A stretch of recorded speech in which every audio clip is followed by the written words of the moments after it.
I was born in a military family. My father was a high-ranking officer of the Soviet Army General Staff, inspector of land forces, stationed outside of USSR in every quote-unquote brotherly country or liberated country of the world. I graduated from Oriental Studies Institute, affiliated to Moscow State University, in 1963. I started working with Novosti Press Agency, the biggest propaganda and ideological subversion organization of USSR, which is directly under KGB. Ostensibly, it's a public news agency. Novosti in Russian language means news, but there are no news. It's mainly propaganda. My first job was a translator with Economical Aid Group in India.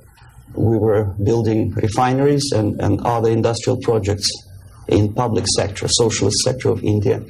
My last job was press officer of the Soviet Embassy in New Delhi. I defected in 1970, landed in Canada, worked for several years as a producer of Canadian Broadcasting Corporation, overseas service in Russian language, similar to Voice of America. Then I was teaching at University of Toronto, Political Science Department, McGill University, Slavic Studies, and School of Journalism, Ottawa, in Carleton University in Ottawa. Last year, I joined a small Russian language publishing house here in Los Angeles, and now I'm a political analyst for weekly Panorama newspaper. Lumumba University language instruction was my so-called extracurricular activity, which is usually given to Soviet young communists as a non-paid job to prove loyalty to the party. I was instructing students from Asia, Latin America, and Africa before they entered an ideological indoctrination class. It was mainly Russian language instruction, after which the students usually joined 2-year or 3-year extensive course in Marxist-Leninist ideological indoctrination, plus their own subjects of their choice, medicine, physics, chemistry, whatever.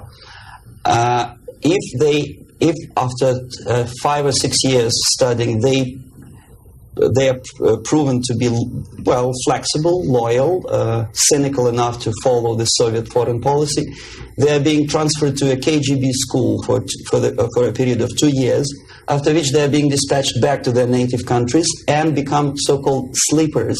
The word originated from sleeping. For several years, they sleep in their own countries doing nothing. Sometimes they're pursuing their own careers, become lawyers, doctors, teachers, taxi drivers, barbers, and they spring into action after many years of destabilization of their own countries as Soviet agents. Therefore, all of a sudden you discover well-established lawyers in a country like Nicaragua who are, for some strange reason, are bitterly against quote-unquote American imperialism and idealistically for Soviet Marxist-Leninist imperialism. I joined Novosti Press Agency before I graduated from the Oriental Studies Institute, where I studied Hindi and Urdu, 2 languages of Indian subcontinent. Urdu is the language of Pakistan and Hindi is the language of India. The journalistic part of my training was ordinary journalism, mass media, communication theories and studies. Together with that, we had a very extensive training in military, civil defense, intelligence, and ideological subversion. So even before I graduated, I started working with Novosti Press Agency, first as a translator, interpreter, and guide with foreign delegations who were invited to USSR and who were shown all the beauties of socialism and dispatched back to their countries to explain to their people how beautiful is socialism. My role was directly linked with KGB activities of brainwashing and psychological assessment of these guests. If they showed any sign of flexibility, which means they showed that they were recruitable, I passed them over to professional KGB recruiters, and from there on they were actively being involved in ideological subversion and propaganda, both in USSR and in their own countries.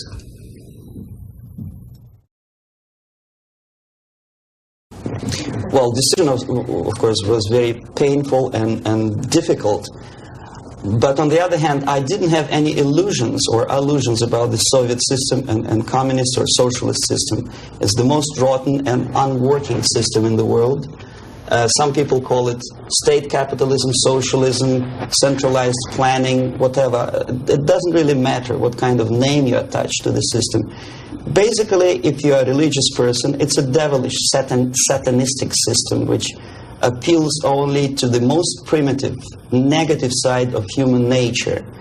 The basis of that system is denial of private property, human dignity, and personal responsibility, and of course any religious affiliation of a human being to God as a supreme being. My dissatisfaction, disillusionment, if you can call it, because I never was illusioned with the communism, started as early as from age 6, I guess. The first shock was after the Second World War, when most of the children of my age understood that United States is the friend with whom together Soviet people defeated Nazism, German fascism, all of a sudden turned into an enemy. And all of a sudden the propaganda turned 180 degrees around, and we were brainwashed in the spirit of hatred to everything which is American. But how could you explain to a child of 6 years old who owes his survival to American spam, condensed milk, egg powder, and things which you probably people never remember because nobody eats them these days, spam meat, you know what I'm talking about? How can you explain to them that these delicious things came from an enemy who wants to subvert and destroy us?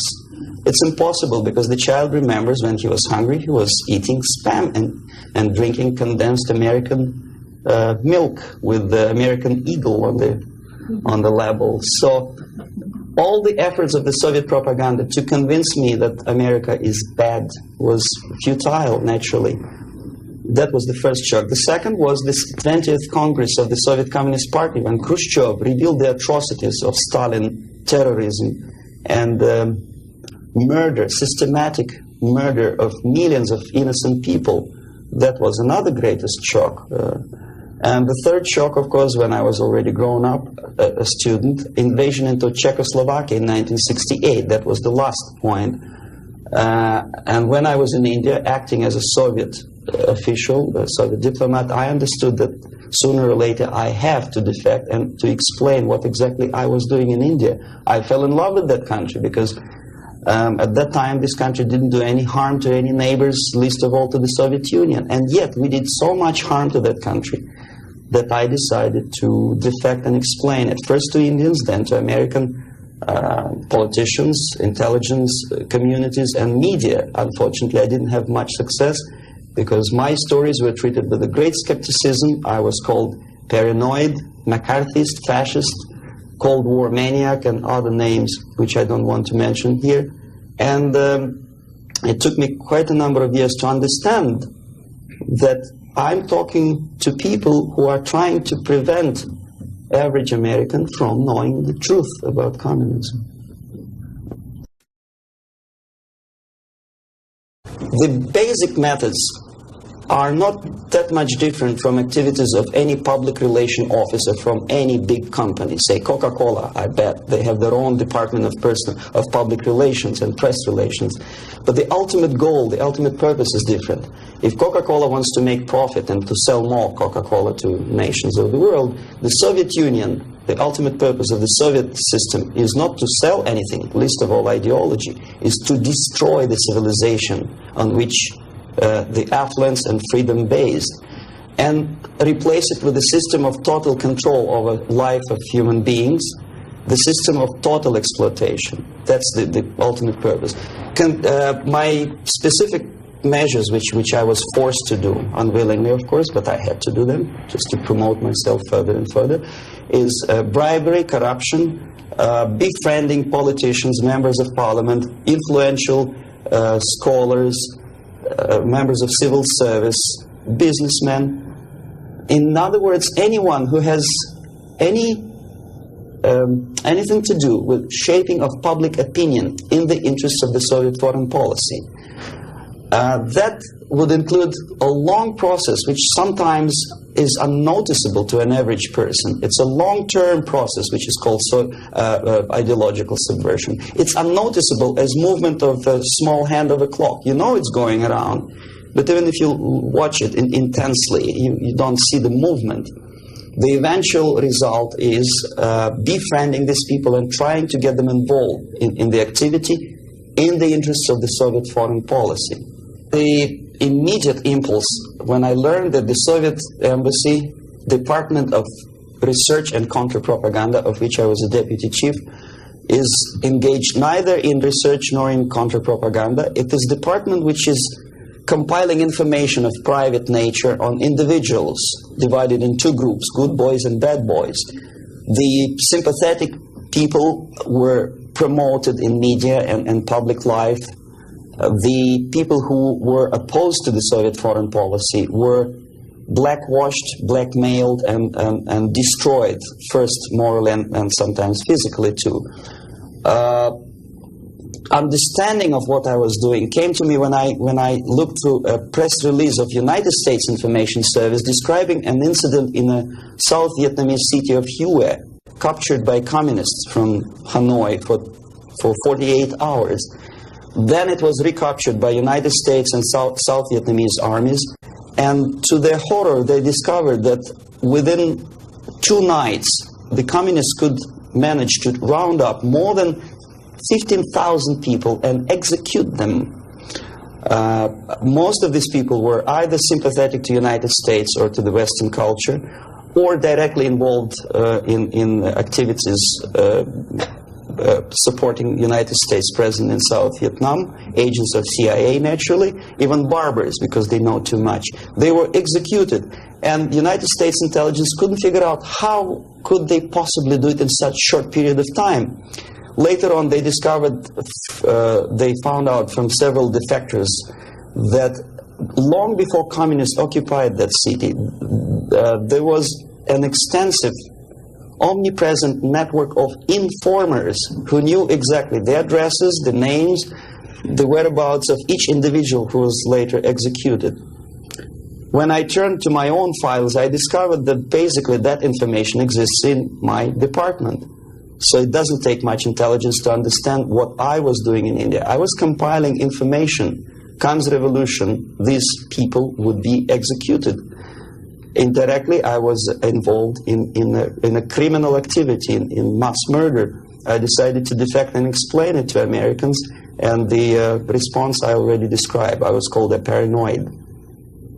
But I decided to defect and try nevertheless. There's another long story. It's virtually impossible to defect in India simply because Indian government, under pressure from the Soviet government, if you can call them government. I don't call them government, I call them junta. They adopted a law as early as in 61 or 62, after Stalin's daughter defection especially. That law states that no embassy, no foreign legation on the territory of Indian Republic has a right to extend political asylum to any defector from any country, which is it's a masterpiece of hypocrisy. No other defector but a Soviet one needs a political asylum. If you are a Canadian or American, if you want to be nasty to your own government, the maximum you can do is just to pick up a phone and make a dirty phone call to your ambassador. Buy yourself a ticket and get lost. What happens to a Soviet defector under that law? If I knock a door of United States Embassy, by that law, the American diplomats have to turn me back to the Indian police, and Indian police takes me directly back to the Soviet embassy. And that's the end of my defection. So knowing that perfectly well, and having contacts both with Indian police and American media corps, I understood that the only way for me was to disappear for a while. And the best way I discovered was to mix with a group of hippies. Mind you, that was the time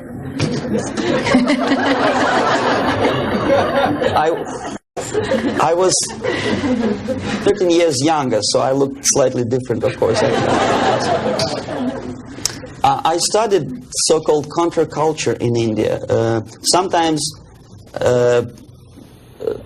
good, sincere young people who wanted to study Oriental mysticism and culture and religion, but most of them were simply easygoing individuals who were delighted with exotic life and the easiness with which they can purchase hashish and other drugs in India. And sometimes they traveled Indian subcontinent without any identification papers. So the best way to escape detection was to mix with the group of hippies and travel in India until the campaign in the media and in the police search will subside. All the newspapers in India carried my picture and announcement of the police that anyone coming forward with information about my whereabouts would receive 5,000 or 2,000 rupees. Knowing that perfectly well, I just walked India barefoot with beads and blue jeans, smoking hash and enjoying life. Until I found sympathetic journalists who smuggled me from India to Greece. Mind you, that was a military dictatorship at that time. Then only I approached American CIA, and they helped me to land in Canada as a legit, ordinary immigrant. So now I'm a Canadian citizen, as you can see from my patriotic tie.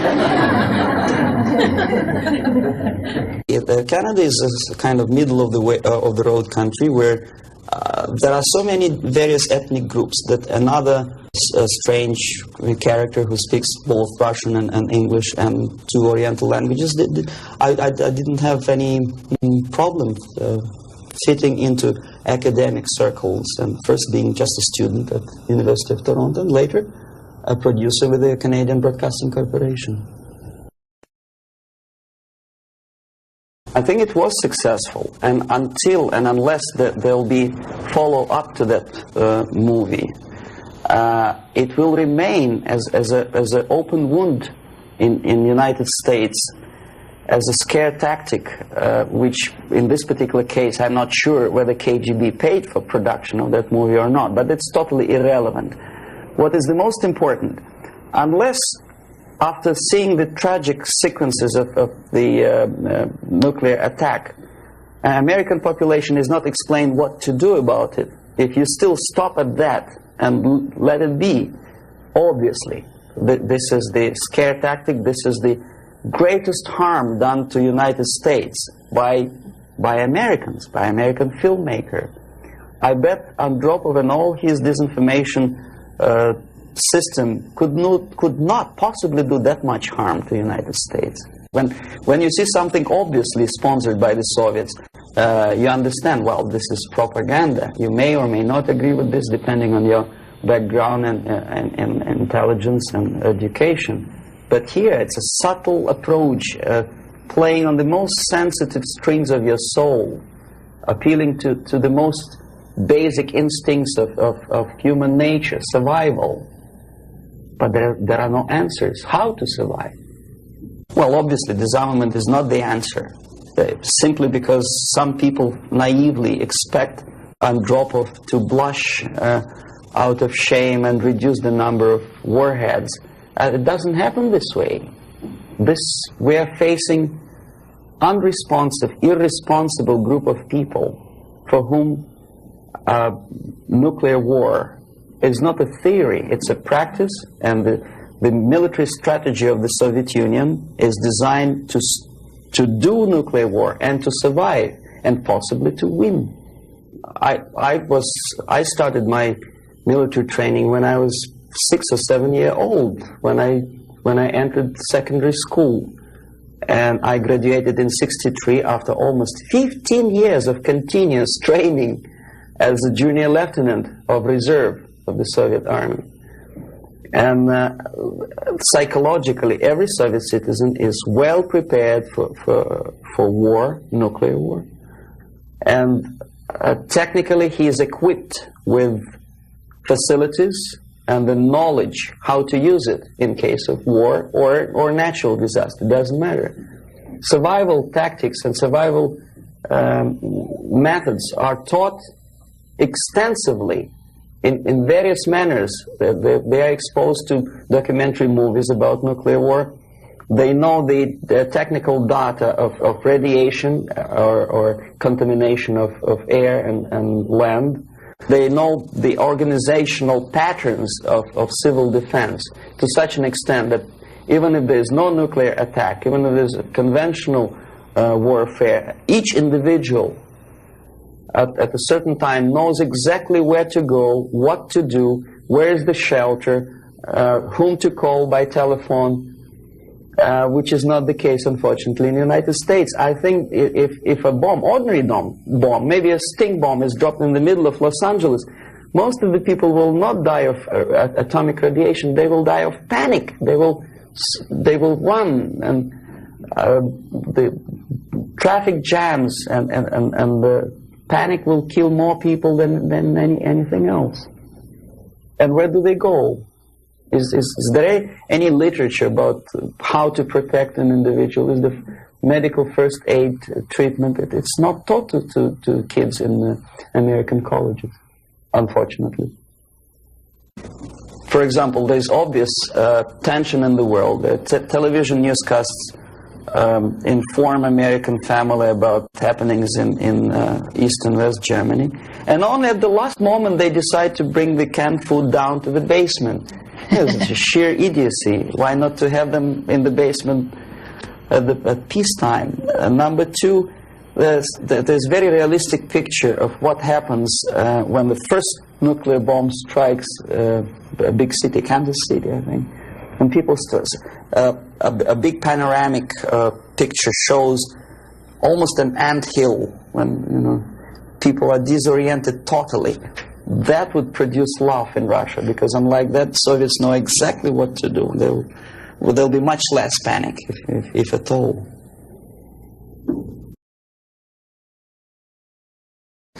I know about infiltration of KGB into peace movement probably as much as an average American who reads newspapers systematically. But I'm aware that the World Peace Council is a front organization of the KGB. Ramesh Chandra I know personally, both in India and USSR. I worked with delegations of various peaceniks who came to the World Congress of Peace Council in Moscow. I think it was in 1961 or 62. Yeah, it was before Cuban crisis.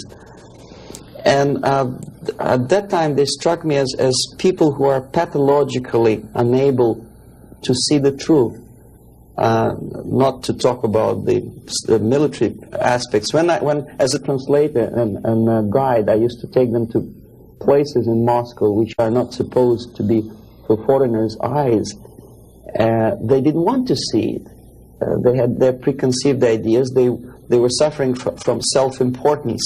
They thought it's a great honor to sit in the Kremlin, in the Palace of Congresses, next to a debil from Kremlin, and talk about peace as if that person from Politburo means anything in peace movement. Self-delusion is the most predominant phenomenon among these people. Ramesh Chandra is a very shrewd politician who takes advantage of naive, misguided, idealistically minded, sometimes sincere people. But he is, my impression is that he's totally sold himself to the Soviets. He receives his payments or royalties or whatever you can call it in the form of prizes.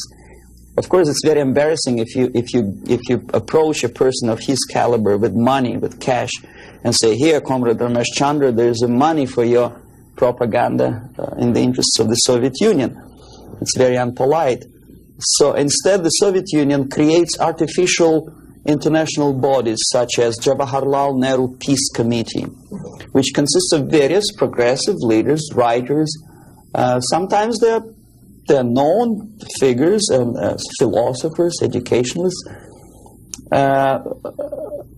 Sometimes they probably feel that if there's no other possibility to express the desire for peace at least there is some legitimate overt activity where they can express themselves. That's okay. And they think they are too smart not to see that part of it is Soviet propaganda.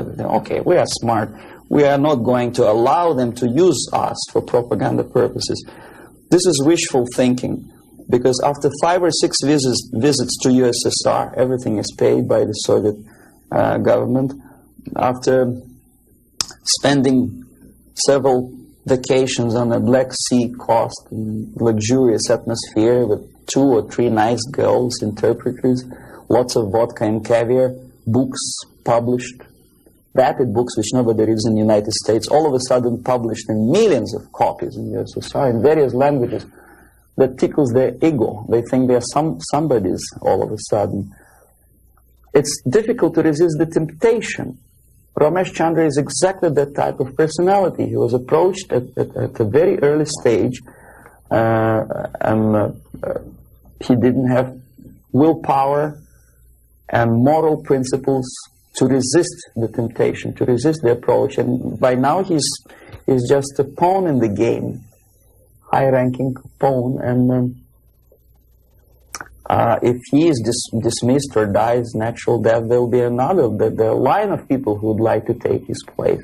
Yes, KGB takes very active part in the peace movement, and if these people were sincere, as they say they are, they would start demonstrating in Kremlin, or I mean in Red Square, not in Washington, D.C., or in the Central Park in New York, or in Los Angeles.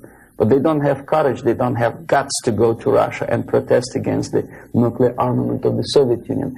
Therefore, I agree that they are misguided, but I think they are cowards. They are unprincipled, dishonest people. And there's no justification that they are misguided or poorly informed. It's their fault that they're poorly informed. There's enough information, there's enough possibility. In case of United States citizens, there's enough freedom to do what their consciousness should tell them to do. Go to Russia and protest against armament. It doesn't take much courage to take part in demonstration in Los Angeles. But if you're really genuinely concerned about peace, tell it to Brezhnev, tell it to Andropov, and we'll see how courageous and sincere you are. They don't do it. Well, the greatest strength, I think, is the basic principle of American democracy, common sense, and the value of the principles of private property and respect to human dignity and individual rights. The weakness is the permissiveness and lack of moral stamina, which, if you are a religious person, could be interpreted as probably alienation from religion, alienation from God. Thinking too much in materialistic terms, thinking in short span of time for pragmatic advantages, disregarding the perspective of civilization. Some philosopher, I forget his name, I was a bad student in Moscow, said that the level of civilization is in direct proportion to the time span that human being thinks in future, for future. The least civilized people live today, this minute. The more civilized nations think about tomorrow, 10 years from now, 100 years from now. Well, this is one of the definitions of... Unfortunately, Americans are made to think in shorter and shorter time span terms. This is the greatest weakness. So therefore, enjoy life and make love, not war. I think that willpower and revitalization of traditional moral values and principles is the most desirable thing now, today. The sooner the better. The things, the principles and values on which the affluence and success of American civilization depends and based upon should be immediately revitalized and brought back to school programs, to media, and let's face it, propaganda. I'm not afraid of this word, unlike the left liberal journalists who think, oh, well, it's propaganda. I don't see anything wrong in propagating the basic moral principles and values on which America is built. Willpower, faith, unshakable faith that this country, this civilization is right and the enemy is wrong. No amount or no number of nuclear warheads and no size of the army will help United States to survive, whether there's nuclear war or conventional warfare. Vietnam proved very clearly that with all the technology, with all the supersonic bombers and napalm and whatnot, electronic gadgets and cold beer and Coca-Cola, you cannot defeat an enemy unless you are fighting and have faith in the righteousness of your fight. So that's the most urgent thing, I think. Wake up and convince yourself that you are on the right side. There should not be no neutralism or objectivity. Or objectivity is good when you are discussing philosophical concepts. In today's world, if you are neutral, you are already an enemy of your own country. You have to actively take part of your country, your side. One of the reasons of my defection is that I took side. I was decided to take part, to take choice, to make my own personal choice. For some strange reason today it's very fashionable, it's considered to be an intellectual chic, not to take sides. Academic media, academic circles, Hollywood stars, politicians, they think it's very fashionable, it's intellectual to be non-allied, non-committed, neutral. It's not intellectual, it's suicidal.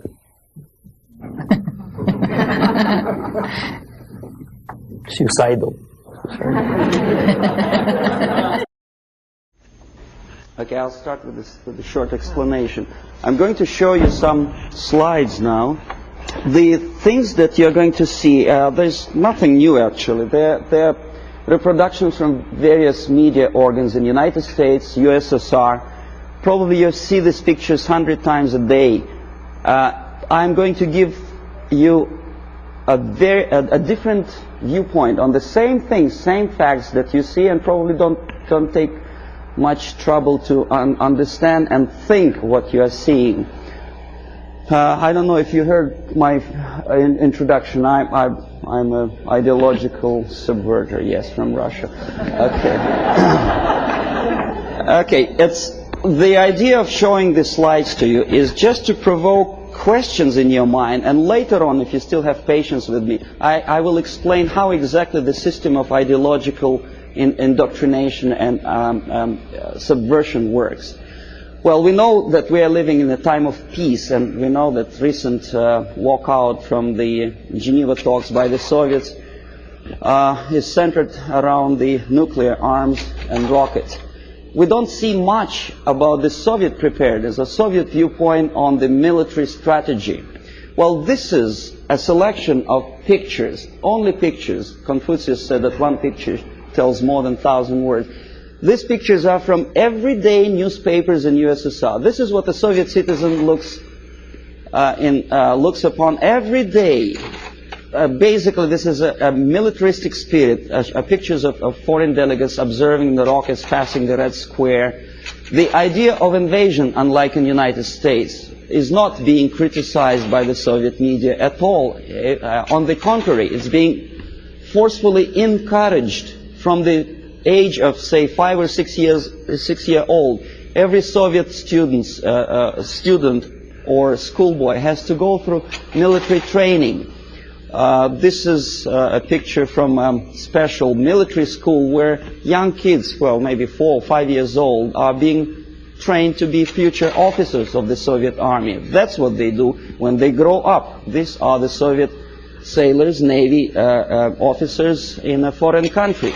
We criticize a lot American presence in foreign countries, but we never criticize and we never pay too much attention about these planes landing with ammunition and firearms in, say, countries like Ethiopia.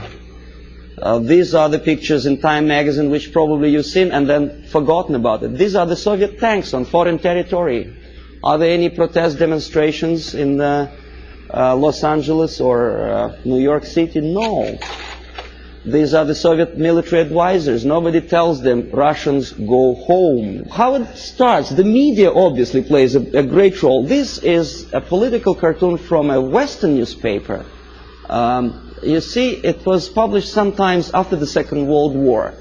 These 4 columns of peace, pay attention to whom they are being erected. Roosevelt on the left, Churchill on the right, and Stalin in the middle. A peacemaker, Stalin. Okay, this is another thing. Chicago Tribune, January 1945. Destiny's Child. New Year, 45. Is born. Look who is looking with love and affection. Churchill, Roosevelt, Chiang Kai-shek, and Stalin. And this is how the Soviet media describes Churchill as a warmonger. Искусство, Moscow, 1951. This is how the Soviet media presents American militarism linked with Nazism. This is how the Soviet media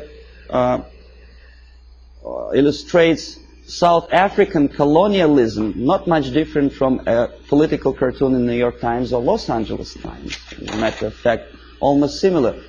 Growth of inflation due to military expenses. A political cartoon from Pravda newspaper. It could be published as it is in Los Angeles Times. Nobody would wonder. NATO is criticized by the Soviet media, but so it is by the American media. Law and order, justifying the former military criminals. This picture. This is what this is a number of books which I selected in an average university bookstore. Most of them are left-wing propaganda. Erich Fromm, May Men Prevail. The Indochina story, of course, from the viewpoint of left. Lenin's work, How to Deal with Communists, by a former ambassador to USSR. Marx and Engels, Lenin, Herbert Marcuse. The Communist Movement. These are the books which are included in the list of reading for an average student of political science department in any college of Canada or United States. These are the books which are on sale in United States and Canada. Soviet propaganda. These are the booklets and magazines published by Novosti Press Agency, for which I worked for 12 years. No restriction for these booklets. I found them on the campus of Toronto University. Half of these books I edited myself when I was working for Novosti in Moscow. This is a very interesting thing. It doesn't say much unless I explain what it is. These are the seals attached to crates of books imported from USSR to Montreal. As you can easily see, the seal is unbroken, which means that the customs in Canada didn't bother to see what's inside. And as I know from my personal experience, we used to import machine guns, AK-47 and ammunition through India to Bangladesh in exactly the same crates, signed printed matter to Dhaka University. This is what editor of Time magazine suggests you to read at the time of invasion, fall of Southeast Asia to communists. Solzhenitsyn's Gulag Archipelago is on the bottom of the list according to the editor's choice. Why on bottom of the list? These are the books which are never included in the list of compulsory reading to in any university or college in United States or Canada. Look what the student is missing. The Death of Stalin, Childhood in Prison, Ferment in Ukraine, Russian Secret Service, The Great Terror. These are the books which for some strange reason Americans are denied the freedom and right to read. Why America is in global retreat? Have you ever seen this book on a campus? No, of course not. I know that. Anthony Sutton, National Suicide. Have you ever had a chance to read that book? Oh, you had? Well,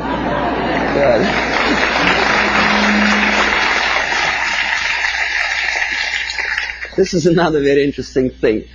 A description how drugs penetrate into Western society originated in communist world. For some strange reason, that textbook is never included in the list of compulsory reading for students of political science or international affairs. This is the book written by a former member of Communist Party in Czechoslovakia, explaining the tactics of subversion. For some strange reason, it was not published in the United States or Canada. The author had to pay for the publication himself after defecting to the West. This is another interesting example. Exoneration and Ultimatum, written by Richard Romer, a science fiction novel about invasion of the United States into Canada to expropriate the oil and natural gas resources in that neighboring friendly nation. Why it took invasion, I don't understand. 51% or more of the companies are already belong to the United States in Canada, as probably you know already. Who is the author? Richard Romer is a dynamic and dedicated exponent of the needs of potential. And so anyway, he's a friend of Pierre Trudeau, a former military officer. And what he writes is something that Andropov probably would be very happy about.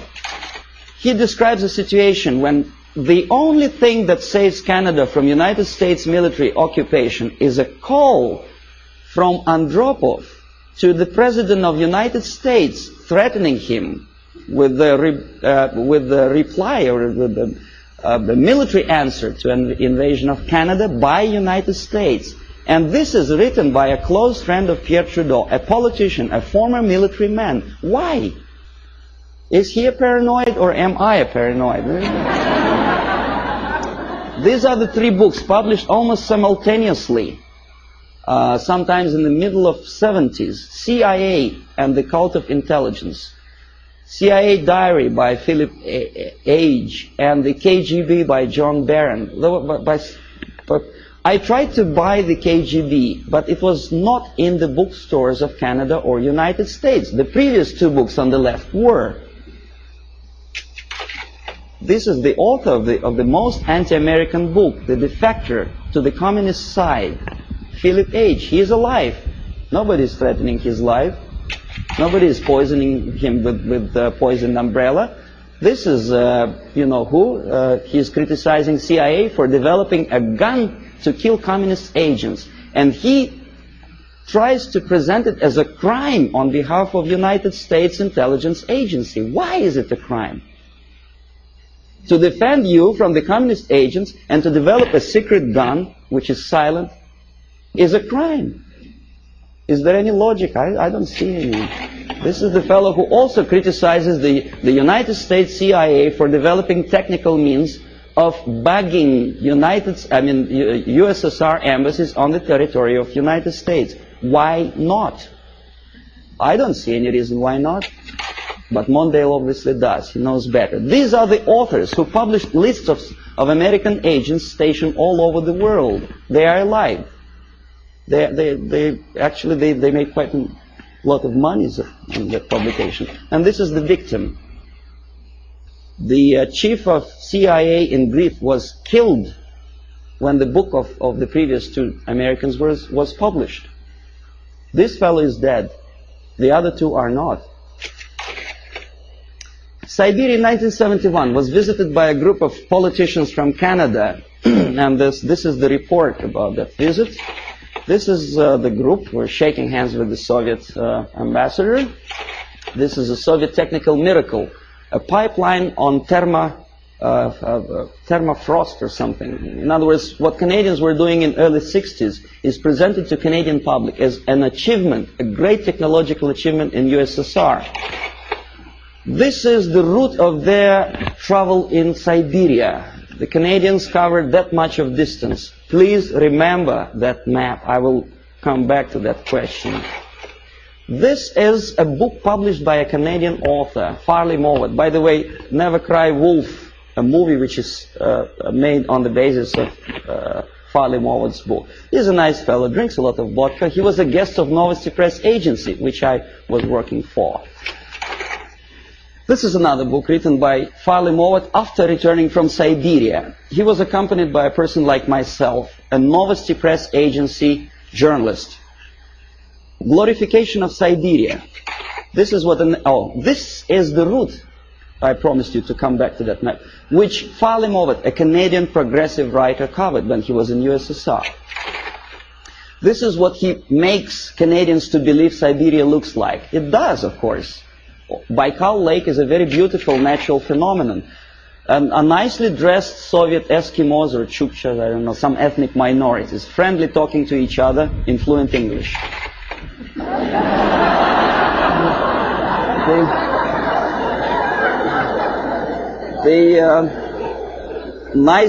Nice motel somewhere in the middle of Siberia. Huge hydroelectrical projects. It is true, it is built, but they never mentioned by whom. And this is what I eventually wanted to show you. These are the two routes. First one in red ink by Canadian government delegation. In blue ink by the author Farley-Mowat, accompanied by Novosti Press Agency. The black dots are locations of Soviet concentration camps. These people were shown the places where the slave labor is being used by the Soviet government, if you call them government. I call them junta of mass murderers. But there is not a single mentioning, not a word, that those beautiful electric stations were built by slave labor. This is what Canadian reader will never see in the report by Canadian politicians or the progressive writer Farley-Mowat. You say, well, that's Russia. This is not a kindergarten. This is a prison for children of prisoners. These are the houses. If an American contractor would build a house like that, I think he will end up in jail. But this is what is being shown to some naive foreigners as achievements of Soviet technology. Naturally, if you follow the editor's choice and advice, you will never understand that the description, the most detailed description of Soviet concentration camp system is put on the bottom of the list. You say, well, maybe in USSR the concentration camp is nothing surprising. Well, this is a concentration camp in Southeast Asia, in Cambodia. Same thing. Slave labor. This is what happens to slave laborers when they don't obey the orders. They are being executed, not by firing squad, because bullets are too expensive, by shovels, crushing skulls. This is the victory of communism for you. This is what happens to their children. And this is the originator of this slaughterhouse, Cambodian Premier Pol Pot, during interview with Time magazine. Very nice, plump, fatherly image. You are made to believe that Holocaust happened during the Second World War is something that may happen again. It may. But the originator of it may not necessarily be the Nazis. We don't have any Nazi submarines roaming around the shores of the United States and Canada. We have liberation forces. That's what Holocaust. This is happening right now after the so-called National Liberation Movement. This is a still from a movie, Holocaust, a television production. The Nazis are shooting the prisoners, the Jews. We are made to, well, it's horrible, of course, there's no denial. It happened many years ago, and the tactic which I will explain you later, if you have patience with me, is side-tracking your opinion from present danger to the past. From this is present time, this is past time. This is happening right now in Asia, Africa, and Latin America. Is there any movie about Holocaust which happens now? No. This is what happens in, well, it did happen in Rhodesia before it becomes Zimbabwe. It's a black girl, by the way, not a white one. This is the result of the socialist movement. These people were killed by those who are now in power in Zimbabwe. And we call them reverend bishops or whatever. This is the supply of Soviet arms to Rhodesia before it turned into Zimbabwe. And this is a very interesting picture. A poor South African is showing his internal passport, saying that there's no freedom and he has to live wherever he is assigned to live by the police. For some strange reason, not a single media outlet in the United States makes a comparison, because in Russia every citizen has a passport like that. And the Asian ethnics in USSR do not have the right to live in those areas which are designed for the whites, and the other way around. But we are getting emotional about this passport. Why not about Soviet passport? The answer is flowing in the wind, how they sing. Okay, the feeling of guilt. Open any magazine, there are lots of pictures like that. Hungry people asking for your dollar. Donation. Think about it. Emma De Leon has no one else to turn to except you. See how many pictures? I collected them within 1 week. And who helps them? Rock stars. Through United Nations, UNICEF. And how they use this money? They buy arms. Have you noticed that countries like Philippines never ask for donations? Why? Because they have free market system. Oh yes, they have military dictatorship, oppression of civil rights. But for some strange reason, only those countries which are already liberated by Marxists are asking for your donations. Why? And when they get these donations, will you be my friend? This is what Time magazine wants you to think. If not, the implication is this is what's going to happen.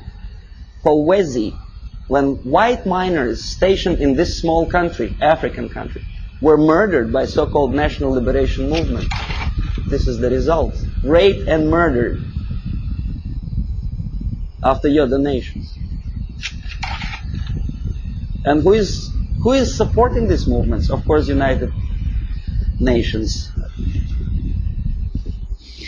Okay, we'll come later on to the question of semantic manipulation. Everybody knows that United Nations is not united and it's not nations, but we continue to call them. I don't know how many people notice the striking similarity between the emblem of United Nations and emblem of the USSR. You think it's coincidence? The symbolism is obvious, unless you are blind, of course. And the creator of the United Nations Charter is an American, Alger Hiss, standing next to Comrade Molotov, sitting there on the left. We know he was a Soviet spy, but he is at large now. Alger Hiss, he's a lawyer, a respected citizen of the United States, a former Soviet spy. Well, you know, this guy is Daniel Ellsberg. He published secret papers of Pentagon. Why not of Soviet military-industrial complex? He's a respected citizen of the United States. Dr. Spock, Agony of Vietnam. I forget what's his name. Oh, yeah. How many men has to die before they understand I don't remember the lyrics of the song, but it was a very impressive song. When I was a Soviet student, I almost cried when I listened to that. And I thought, my God, what a nice fella. John Baez, very nice couple of kids. Jane Fonda, she was crying on location in Vietnam, beautifully filmed by American Hollywood filmmakers. What is she doing now? Did she ever defend both people? Did she say a word in defense of Vietnamese? or say about horrors of coming out of this. No, she's busy preaching the health or whatever. And also, she takes part in demonstration against South African racism. Not about this. And not about this. This is liberation movement warriors. Jane Fonda didn't say anything about that racism. A black killed by blacks simply because he is anti-communist. That's just a symbolic picture. Okay, now next thing, I'm going to show you some slides which are also nothing sensational, but may provoke some questions in your mind. Maybe not.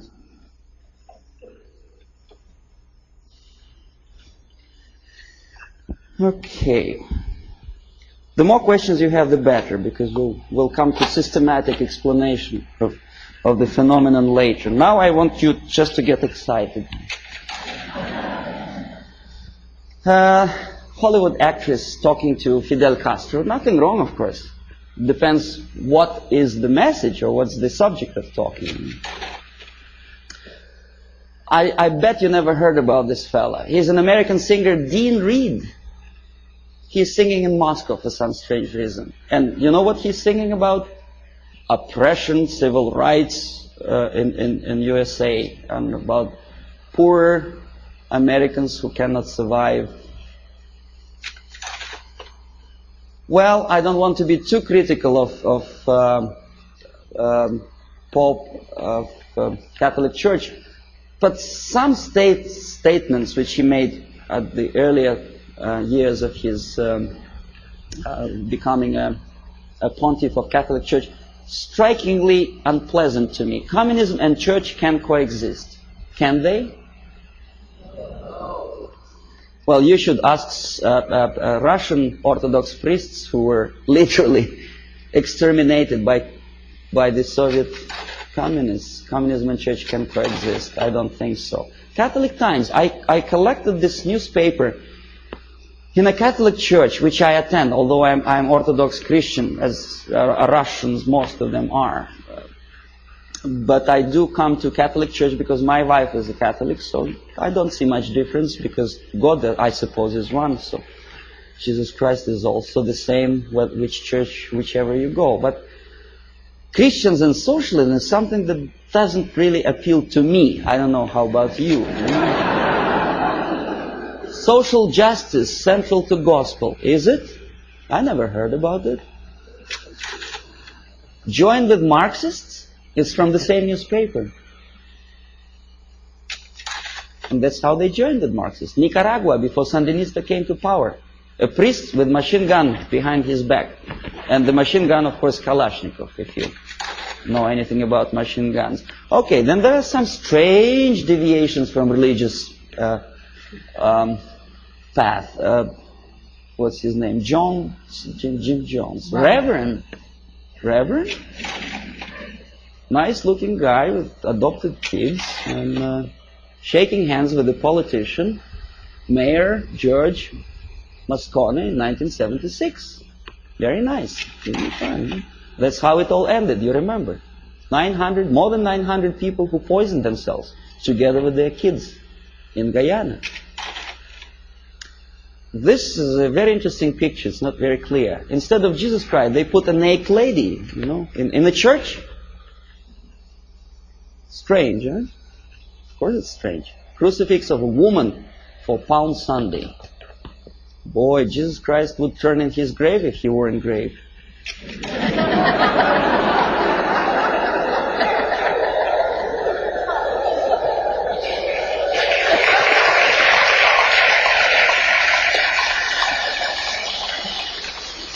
Now this is something that also indicates some strange occurrences within the framework of organized religion. In Struggle, a paper with hammer and sickle, published by a Canadian group of Trotskyites, very dynamic, extremely radical group.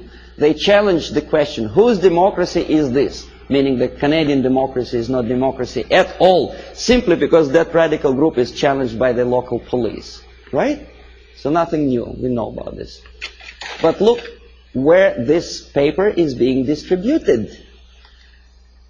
Political repression, Friday, October, Battle Street, United Church. Strange, huh? See, this is the same leaflet, enlarged. This is another thing. President Carter handed over an antique crown belonged to Church of Hungary to the present communist regime of Hungary. Why? I don't understand. To make them friendlier to church? I doubt. Feminist movement. I don't know how you feel about feminism. I don't think that to be equal with men, you have to politicize your movement. You cannot legislate equality. You have to be equal. But that distracts your mind from real issues of family, loyalty, and well, if you feel moral foundations, and they make a great political capital on that. First Lady of the United States sitting to some kind of, I forget what her name was, exposing her tits to the media. I mean, this is, and by the American media standards, this is something normal, acceptable. A First Lady of the United States together with a lady who burns her bra. I don't know. Well, ladies in the army, of course, I don't know what's your opinion. I never heard about girls in the Soviet army, especially in the infantry force, simply because when they have period, that may create a problem for invasion of, say, Afghanistan.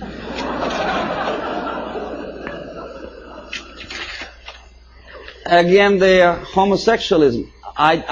To be honest, me personally, I don't like the idea of homosexuality. I think it's unhygienic. But homosexuality in the army, making heroes of them, gays on the march. Why? Why to have copulation in a natural manner deserves a public opinion, attention, and a political force?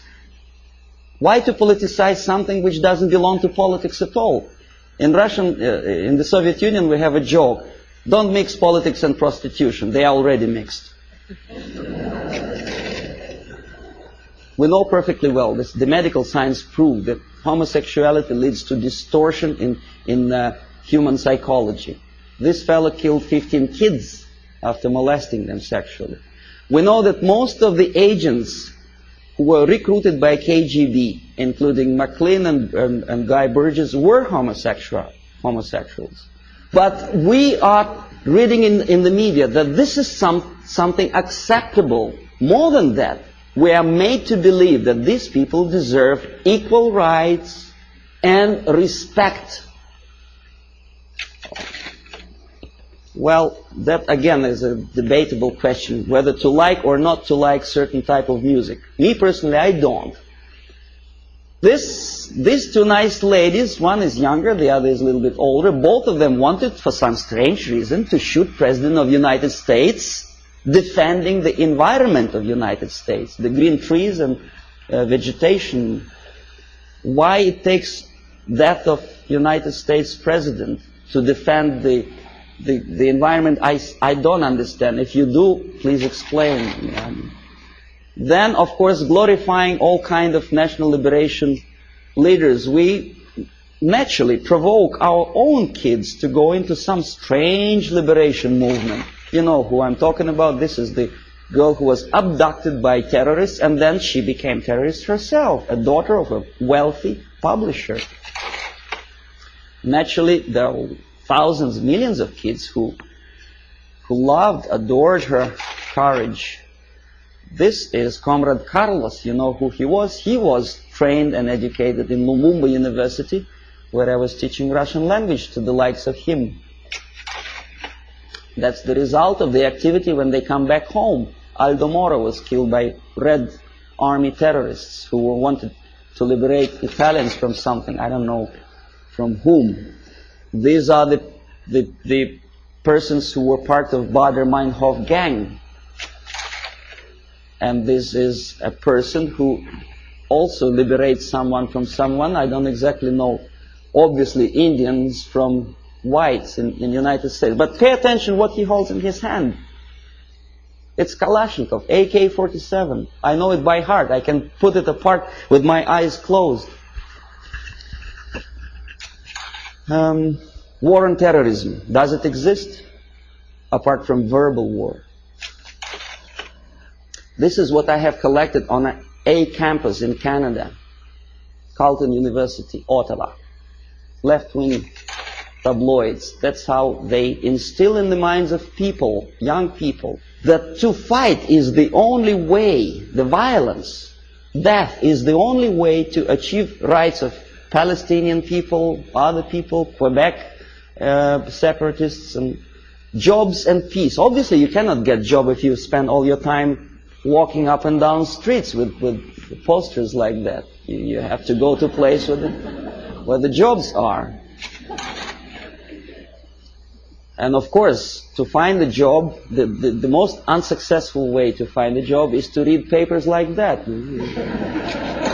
Don't feel like working. This is something another. This is a Playboy magazine. Probably you heard the story about Larry Flint, how successful is he to attract attention of media and public opinion by doing crazy things, getting involved in court case of the car manufacturer. Why he wants to do it, I don't know, but what he does attracts some strange mass attention. Playboy magazine makes jokes about Russian sex. That's the image they want to present to American people. But they don't explain to American people that the process of demoralization is not a question of joke. This is Portugal after socialists came to power. On your left is a prostitute who was imported from East Germany to Lisbon. A communist prostitute in a country which is just had its successful socialist revolution. Very interesting. What for? To make money? No, I'll tell you later. On the right, pornographic literature in a country with strong Catholic moral principles. Well, I don't know how many people of you like to drink alcohol. I did. But I noticed that some ads in magazines have some strange desire to joke about alcohol. And the jokes are closely related to justification of Soviet, Russian presence. A prominent Russian joined the Secret Service. Something to joke about while you drink vodka. I don't see any humor in that. Do you? I don't know. Okay, this is a number of advertising of alcohol for which Canadians get into hot water. Comes the revolution, anyone can drink McGuinness vodka. Alberta vodka is superimposed on the picture of cruiser battleship Aurora. I don't know how many of you know that this is a historical relic in USSR. The revolution, communist Bolshevik revolution started with the cannon fired from that battleship. And obviously Soviet embassy was insulted, so they sent a protest note to Pierre Trudeau. And the picture was removed from the magazine. When I was teaching at Carleton University in Ottawa, my superiors forced me to do an IQ test with two groups of my students. The idea was to answer about 100 questions, to give answer, yes, no, or undecided. The more undecided or negative answers you give, the more, according to the compilers of this test, you are adaptable and useful to society. The more positive answers you give, the more questionable is your adaptability and usefulness for your country. This is explanation how to score, how to count the scores. And now see the questions. Telling dirty joke is bad. A good soldier is a patriot. Yes, no, or undecided. Think about it. Every communist should be run out of the country. Yes, no, or undecided. The Bible is the greatest source of truth. Right? God is everywhere. A person who kills another person is a murderer. Yes, no, or undecided.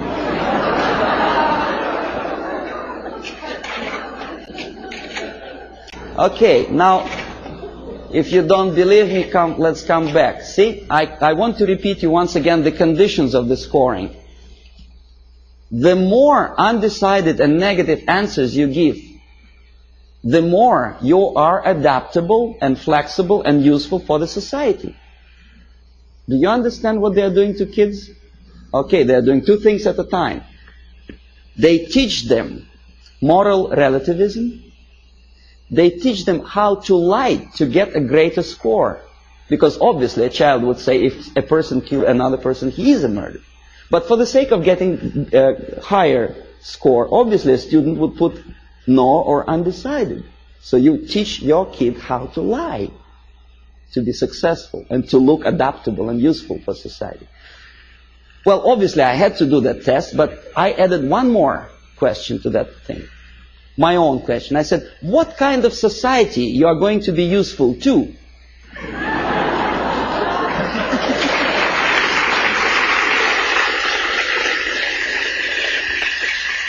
And most of my students give me an excellent answer. They say, a society where there is no moral principle, no respect to God, love, family, and working ethics.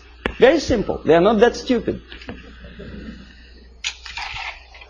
Here we are, Comrade Bezmenov.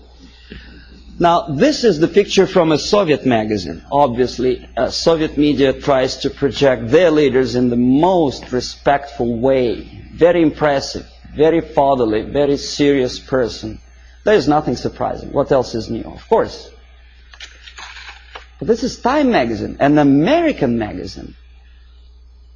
The caption is not quite clear, but it says basically that Comrade Bezmenov doesn't give interview to Time magazine. The message is clear. He's a positive, caretaking person. He's too busy to take care of the world problems and economical problems in Russia. It's a very humorous caption. But nevertheless, the impact, if you are not quite concerned about politics, what is your impression about this nice gentleman? Nice, smiling, tired, well. And this is how media presents your leaders.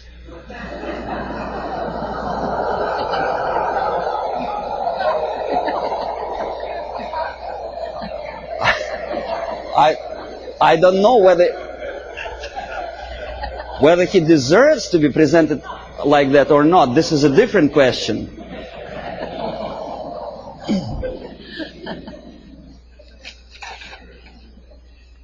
This is Prime Minister of Great Britain about 10 years ago, together with Beatles. You may or may not like Beatles. Me personally, I don't like them. But a Prime Minister of a country together with entertainers. The Queen, Her Majesty Queen, knighted Beatles, a highest honor which previously in all times was given only to the most deserving patriots of the British Empire, was given to a bunch of monkeys.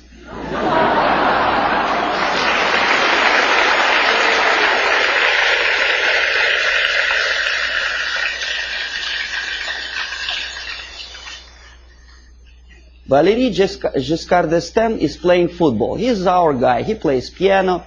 No, never mind what he does for politics or world problems. He's nice, charming personality.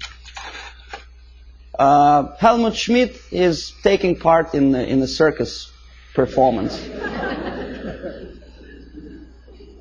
Nice, charismatic leader. Never mind what his policies are. He's popular. He's in the section of People of Time magazine. First Lady of United States together with the pop singer, folk song singer. Well, so what? You know, we had a saying in Russia that in old times, clowns were entertaining the royalty. Today, the mightiest of the world think it's a privilege to appear with entertainers. Just the reverse of the old principle, you know. They are the entertainers of entertainers. because they want it for their political career. Ed Kennedy dances in Moscow. Why? I mean, is that his business to go to USSR? Why doesn't he occupy himself with something more relevant to the urging problems of the world? He thinks he is going to be popular. In America, maybe, but in Russia, they look at him as a schmuck out of his mind.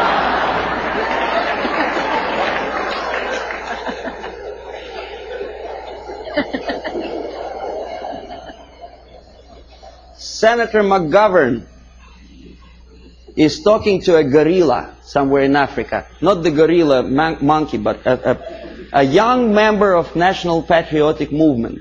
The movement which is indoctrinated by the Soviets, armed and paid for. He thinks he's smart and he's something to admire. I bet the guys who are standing behind don't think this way at all. Well, Kissinger just by mistake is here. Would you buy a second-hand car from this?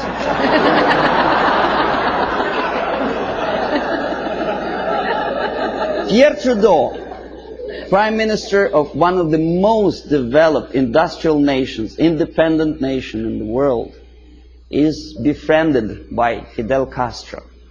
If you remember, Canada never stopped trade relations with Cuba, despite the urge from the United States government's administrations not to sell Cuba strategic technology and materials. No, he wouldn't listen to the United States. He smiles at Fidel Castro. Meanwhile, his wife, estranged wife, Margaret Trudeau, is talking to rock star. I forget his name. That's it. That's him, right? And he is posing for pictures like that. That's the Prime Minister's wife? That's her too. In French Riviera, with some Hollywood actor. Why? 50 years ago, for a thing like that, a Prime Minister would have to resign. It's a shame for a nation. Not anymore.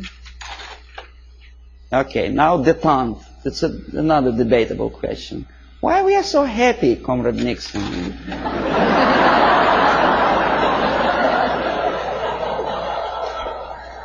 What is so funny? I would like to ask. Yeah, smile again. Why? He's standing next to a mass murderer and he's smiling. Why? Pierre Trudeau also attentively listens to Comrade Brezhnev's, I don't know what. West German chancellor is helping Comrade Brezhnev to stand up because the senile leader of Russia is unable to stand up without Western aid.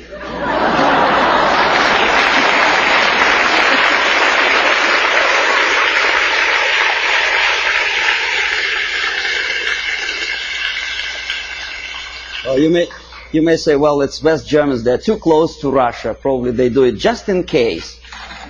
Okay, here's the same thing. Carter is helping. The president of the mightiest power in the world, United States, is helping Comrade Brezhnev. You remember the incident when Brezhnev almost stumbled down the staircase somewhere in Vienna, of course. And thanks to Carter, he didn't fall. Andrew Young is talking to a dictator in Africa.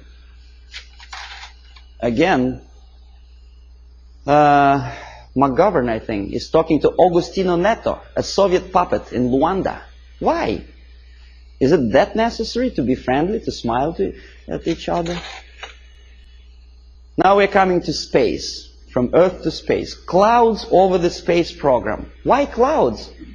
Mind you, this is after 3 or 4 successful landing on Moon. Why clouds?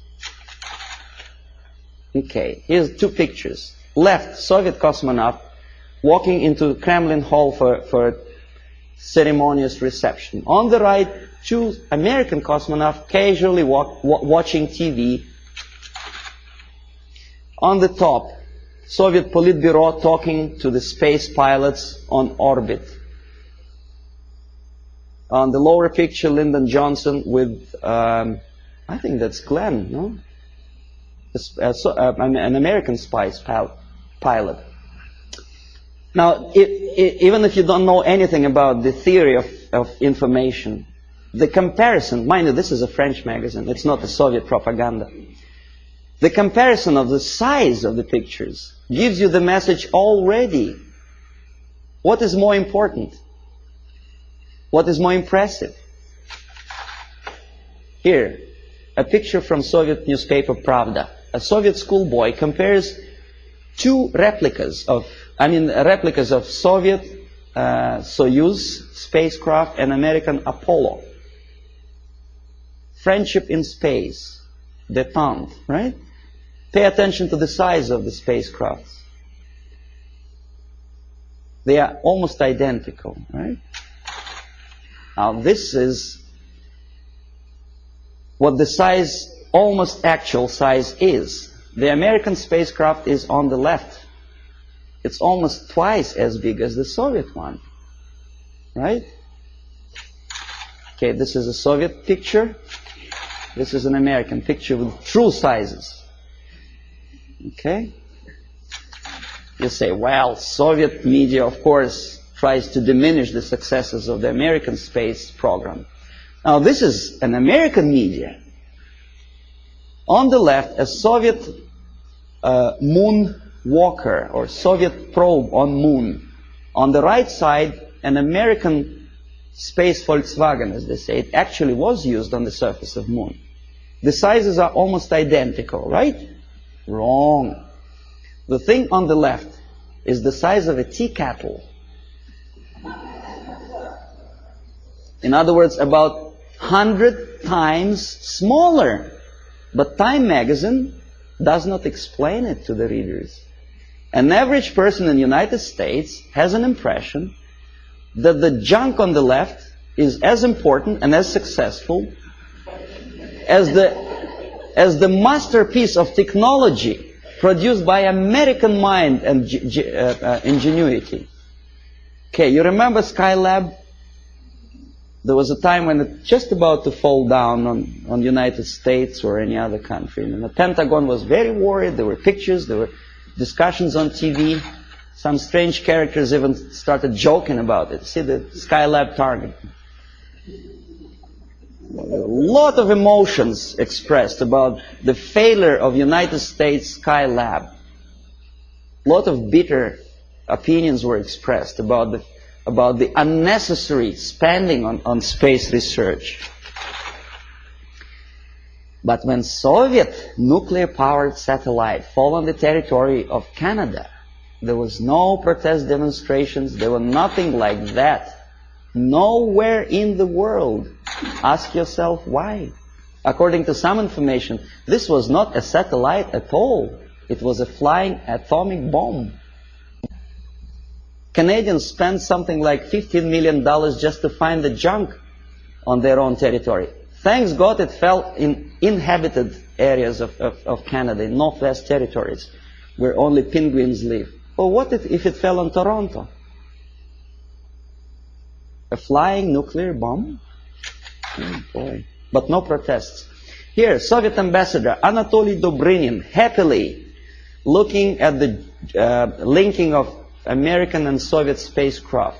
In where? In American Grounds Control Center. This is a picture from Time magazine. This is also a picture from Time magazine.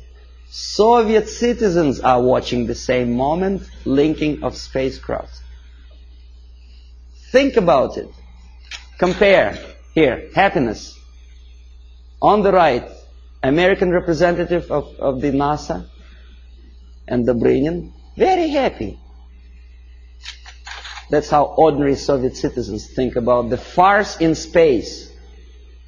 They understand perfectly well that linking spacecraft in space is just a fake. It doesn't mean anything. Look at their faces. They are sad. A dream was realized. Was it worth the price? pessimistic question, right? After all the successes of American space program, the media tries to instill in your mind a doubt, pessimism. Why? Oh, this is a frog. I don't know how much you know about frogs. I'll tell you that a frog can see a mosquito only if it moves across the area of its vision. If a mosquito quietly sits on a grass blade, the frog doesn't notice it.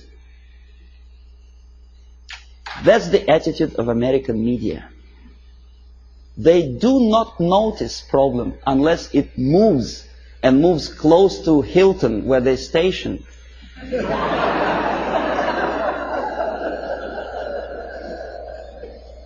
These are the people who may file a suit against me if I call them liars, but that's exactly what they are. They've been lying to you for years and years about the situation in Vietnam, in Russia. They were selling commercials, deodorizers and cars. And they sold you a rotten information, disinformation of what happens in the world. They have a vision of frog, but they look like semi-gods to you. And if I challenge their credibility, probably the people will call me a paranoid or a very nasty person. I may be a nasty person, but that's my opinion. I was a person who used to take these people for a ride when I was working for the Soviet side.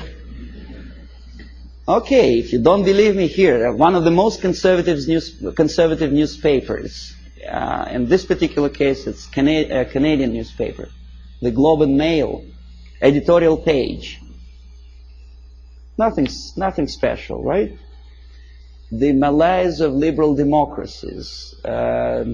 Saving Bhutto, former president of Pakistan, called priority. And then there is another article on the right here. US out to dominate Pacific, Russians claim. Well, obviously somebody's opinion, right? Nothing unusual for an average reader. Russians claim that United States out to dominate Pacific. The idea is that, well, United States is obviously aggressive and they want to dominate something and Russians are unhappy about it. Somebody says. You read an article and probably you may agree or disagree, but you have a feeling, the message of urgency. The nasty Americans again out to dominate Pacific. Now look who is the author. Alexander Malishkin, Novosti Press Agency. Not a word. Who is Malishkin and what is Novosti Press Agency? An average reader will accept this article as a legitimate, overt expression of an ordinary journalist. It is not an opinion. It's a fabrication by an extension of KGB. Novosti Press Agency is an organization for which I worked for 12 years. This is highest example of dishonesty and disinformation. Just one line more would explain to an average reader what is that he is reading. But alas, there is no explanation. Now this is the monument to Mother Russia in former Stalingrad. Now it is Volgograd.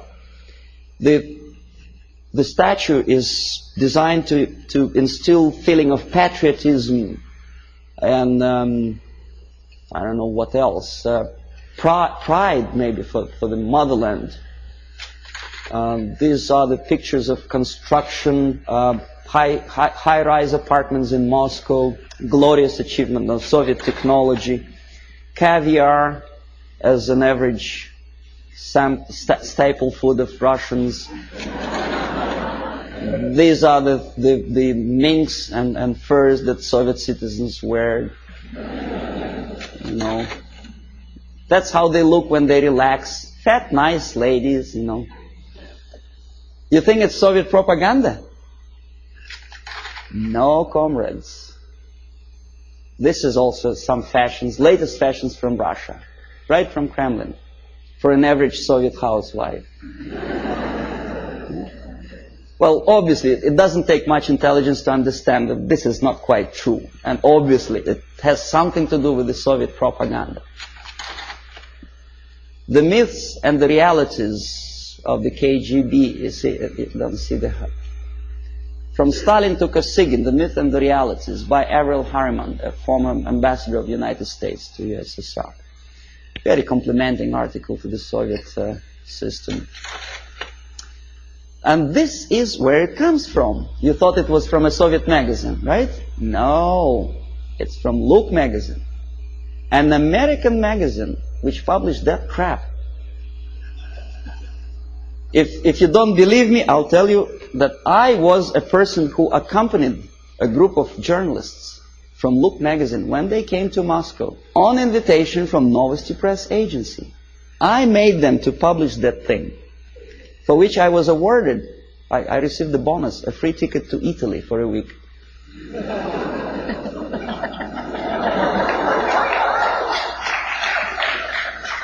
Now, this is look like sheer high-class idiocy, but unfortunately, this is exactly what happened.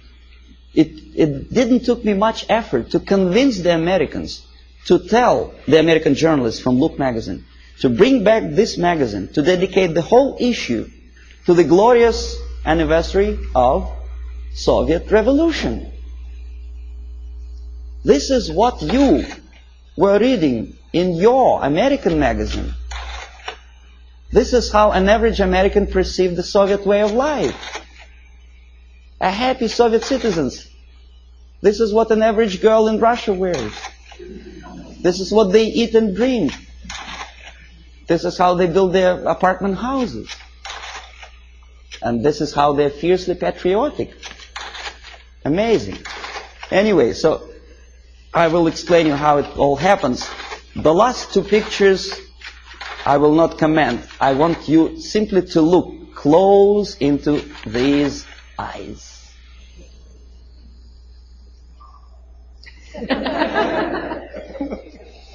This is the person who wants to liberate you. Wanted, at least. Not anymore. He is dead. But there are many other people with the same type of eyes.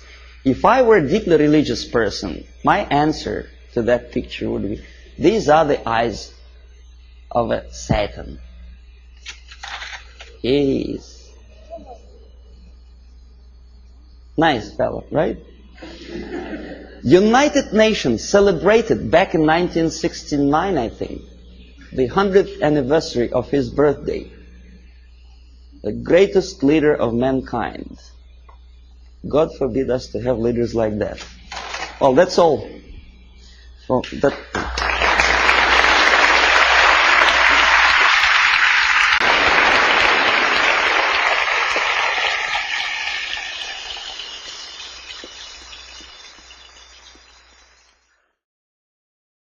Subversion is the term, if you look in a dictionary or criminal code to that matter, usually is explained as a part of activity to destroy things like religion, government, system, political, economical system of a country. And usually it's linked to espionage and such romantic things as blowing up bridges, sidetracking trains, cloak and dagger activity in Hollywood style. What I'm going to talk about now has absolutely nothing to do with the cliché of espionage or KGB activity of collecting information.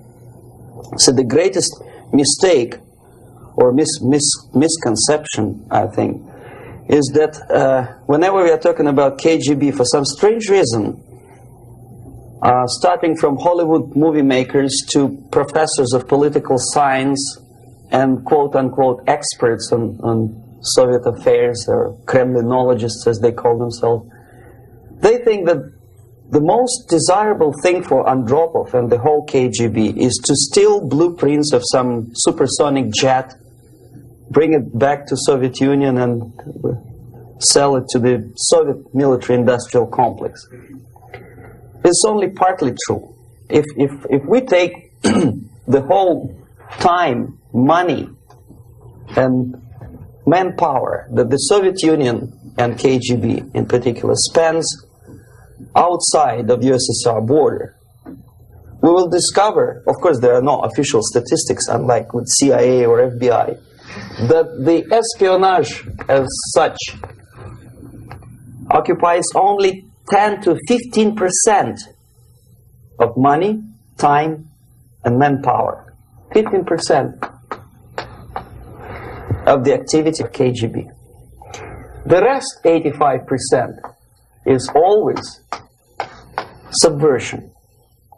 And unlike a dictionary of English, Oxford Dictionary, subversion in Soviet terminology means always a destructive, aggressive activity aimed to destroy the country, nation, or geographical area of your enemy. So there's no romantics in there, absolutely. No blowing up bridges, no microfilms in Coca-Cola cans, nothing of that sort. No James Bond nonsense. It's most of this activity is overt, legitimate, and easily observable if you give yourself time and trouble to observe it. But according to the law and law enforcement systems of the Western civilization, it's not a crime. Exactly because of misconception, manipulation of terms. We think that subverter is a person who is going to blow up our beautiful bridges. No. Subverter is a student who comes for exchange, a diplomat, an actor, an artist, a journalist like myself was 10 years ago. Now, subversion is an activity which is a two-way traffic. You cannot subvert an enemy which doesn't want to be subverted. If you know history of Japan, for example, before 20th century, Japan was a closed society. The moment a foreign boat comes to the shores of Japan, the Imperial Japanese Army politely tells them to get lost. And if American salesman comes to the shore of Japan, let's say 60 or 70 years from now back, and says, oh, I have a very beautiful vacuum cleaner for you, you know, with the good financing, he says, please leave us, we don't need your vacuum cleaner. If they don't leave, they shoot them to preserve their culture, ideology, traditions, values intact. You were not able to subvert Japan. You cannot subvert Soviet Union because the borders are closed. The media is censored by the government. The population is controlled by the KGB and internal police. With all the beautiful glossy pictures of Time magazine and Magazine America, which is published by the American embassy in Moscow, you cannot subvert Soviet citizens because the magazine never reaches Soviet citizens. It's collected from the newsstands and thrown to garbage can. Subversion can be only successful when the initiator, the actor, the agent of subversion has a responsive target. It's a two-way traffic. United States is a receptive target of subversion. There is no response similar to that one from United States to the Soviet Union. It stops halfway somewhere. It never reaches here. The theory of subversion goes all the way back 2,500 years ago. The first human being who formulated the tactics of subversion was a Chinese philosopher by the name of Sun Tzu.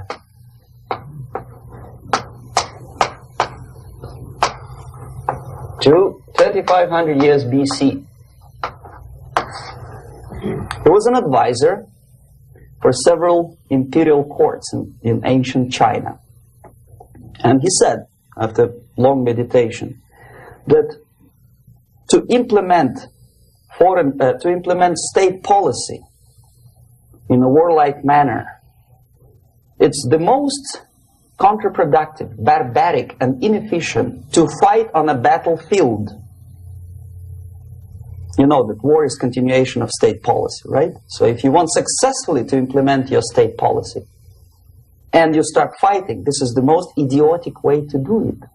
The highest art of warfare is not to fight at all, but to subvert anything of value in the country of your enemy, until such time that the perception of reality of your enemy is screwed up to such an extent that he does not perceive you as an enemy, and that your system, your civilization, and your ambitions look to your enemy as an alternative, if not desirable, then at least feasible. Better red than dead. That's the ultimate purpose, the final stage of subversion, after which you can simply take your enemy without a single shot being fired, if the subversion is successful. This is basically what subversion is. As you see, not a single mentioning of blowing up bridges. Of course, Sun Tzu didn't know about blowing up bridges. Maybe there were not that many bridges at that time. But the basics of subversion is being taught to every student of KGB school in USSR and to officers of military academies. I'm not sure if the same author is included in the list of reading for American officers, to say nothing about ordinary students of political science. I had difficulty to find the translation of Sun Tzu in the library of a university in Toronto and later on here in Los Angeles. But it's a book which is not available. It is forced to every student in USSR. Every student who is taught to be dealing further in his future career with foreigners. What subversion is? Basically, it consists of 4 periods, time-wise. If we start from here and go this way, time, right? This is the beginning point. The first stage of subversion is the process which is called, basically, demoralization. It says for itself what it is.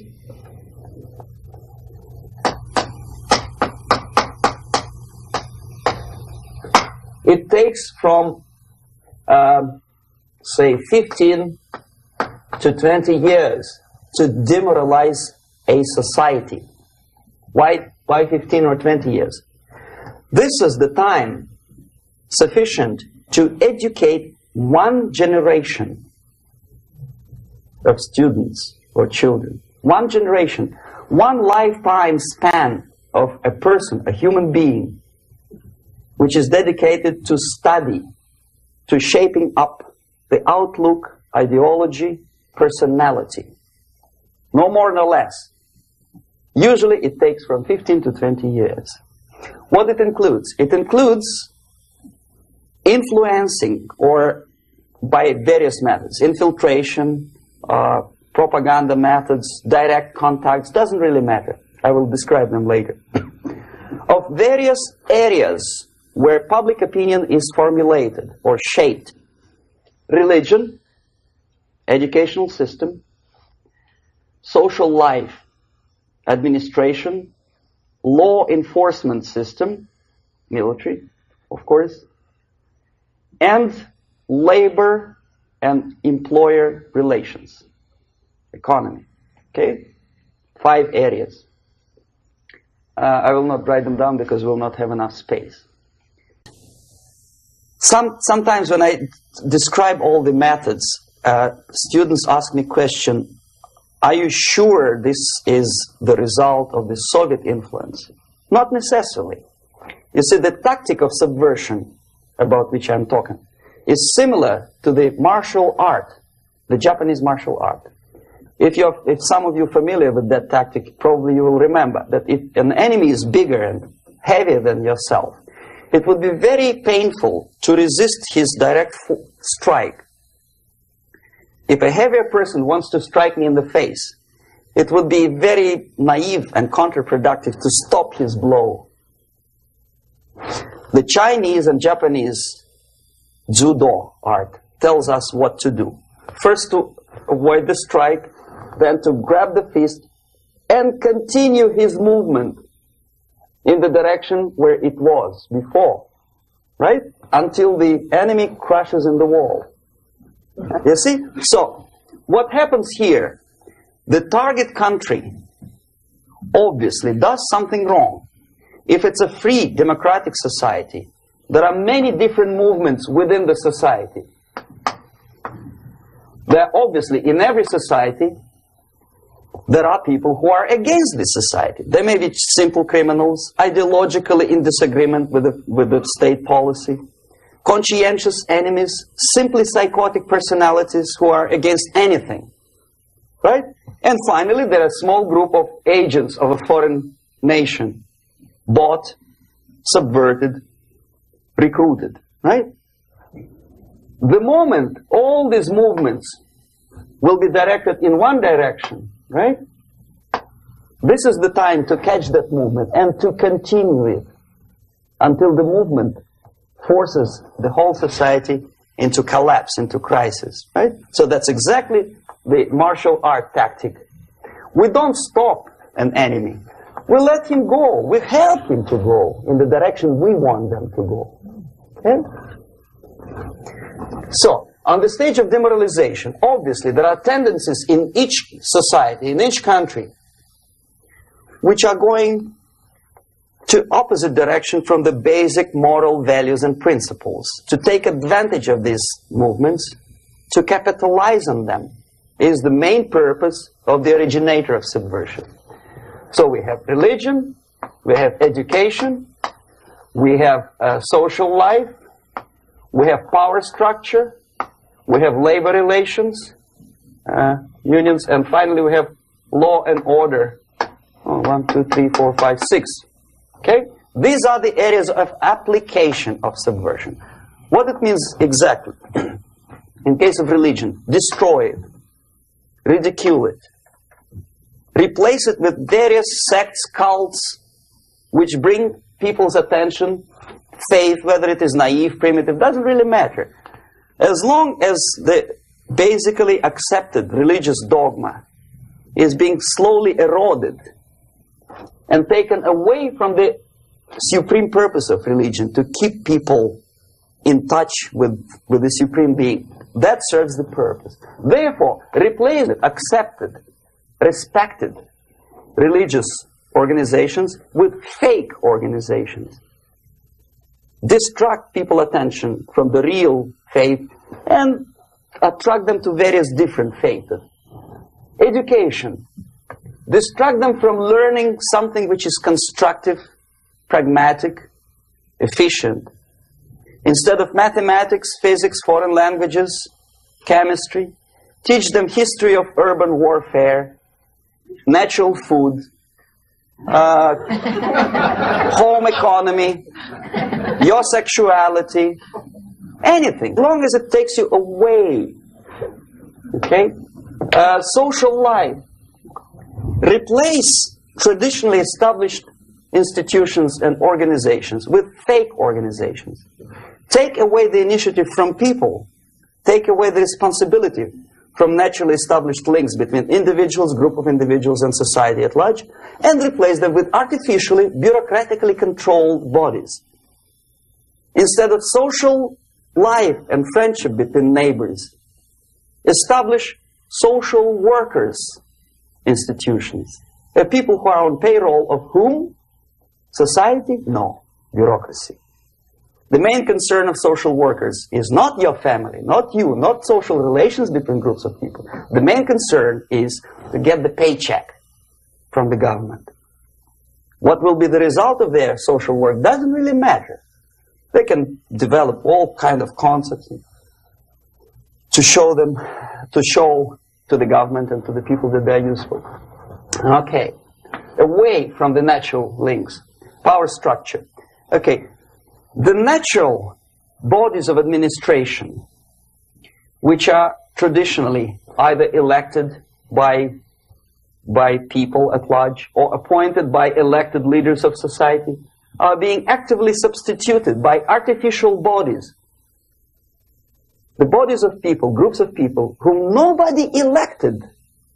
Never. As a matter of fact, most of the people don't like them at all, and yet they exist. One of such group is media.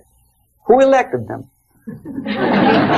How come they have so much power?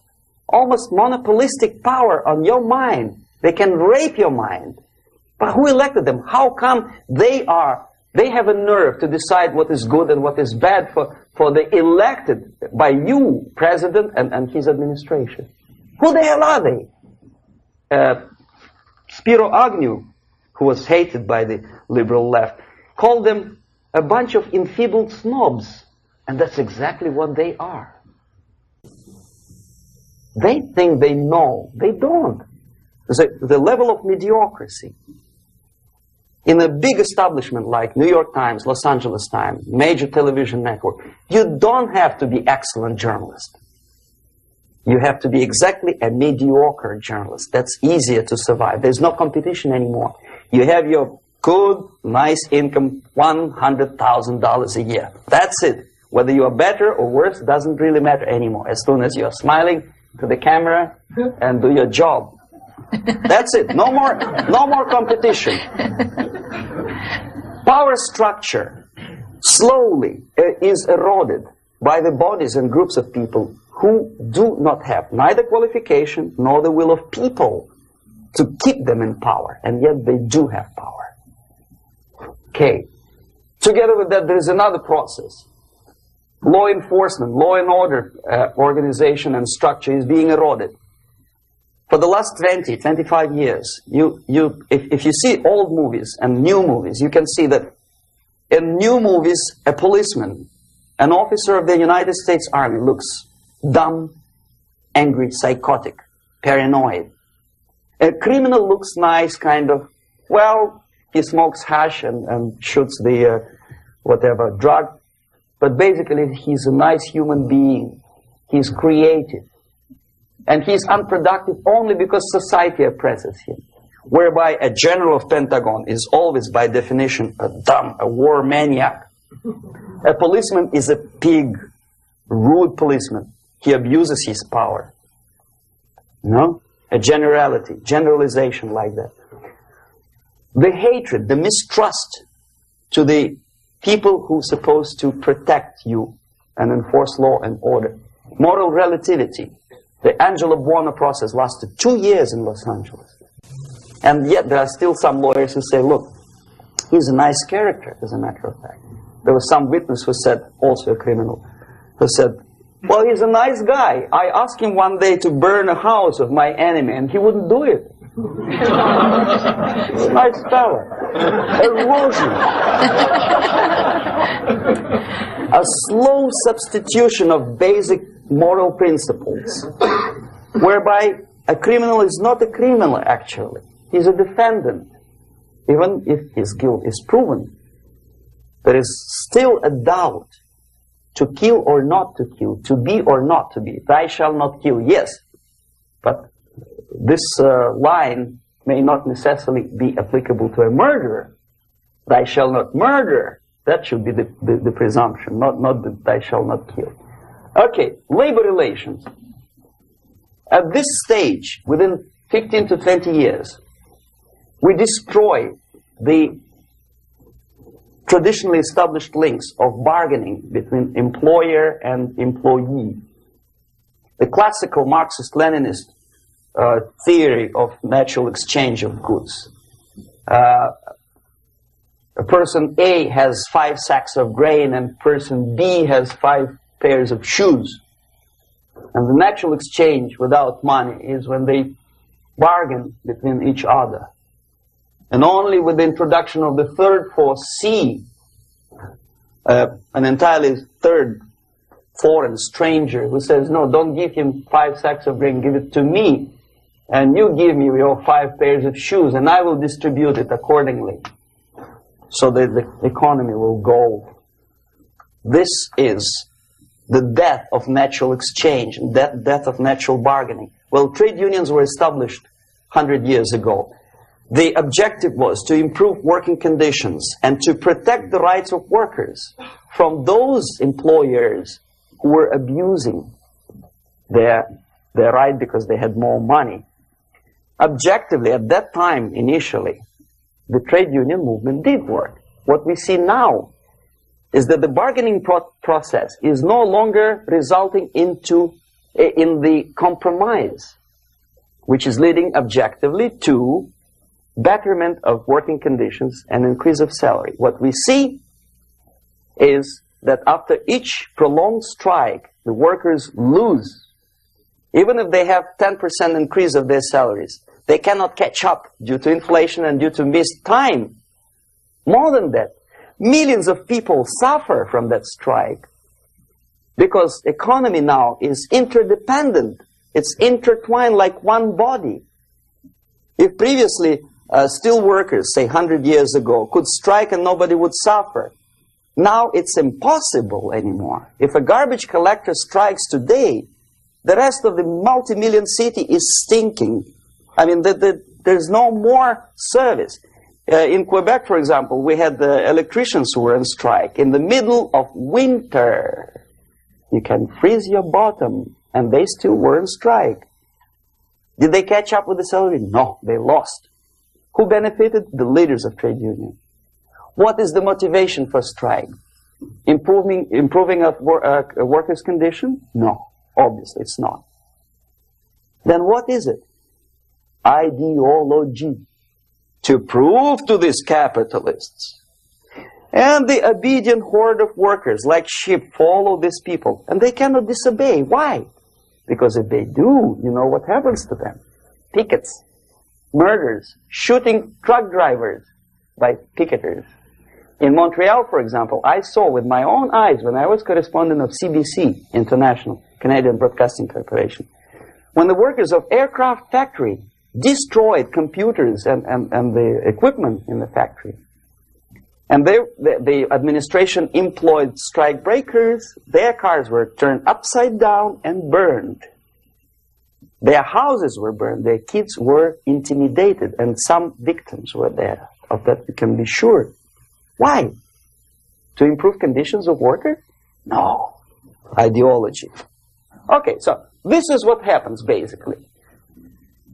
It may or may not happen without the help of the Soviet Union. But the natural tendencies are being greatly taken advantage of and capitalized by the Soviet propaganda systems. How?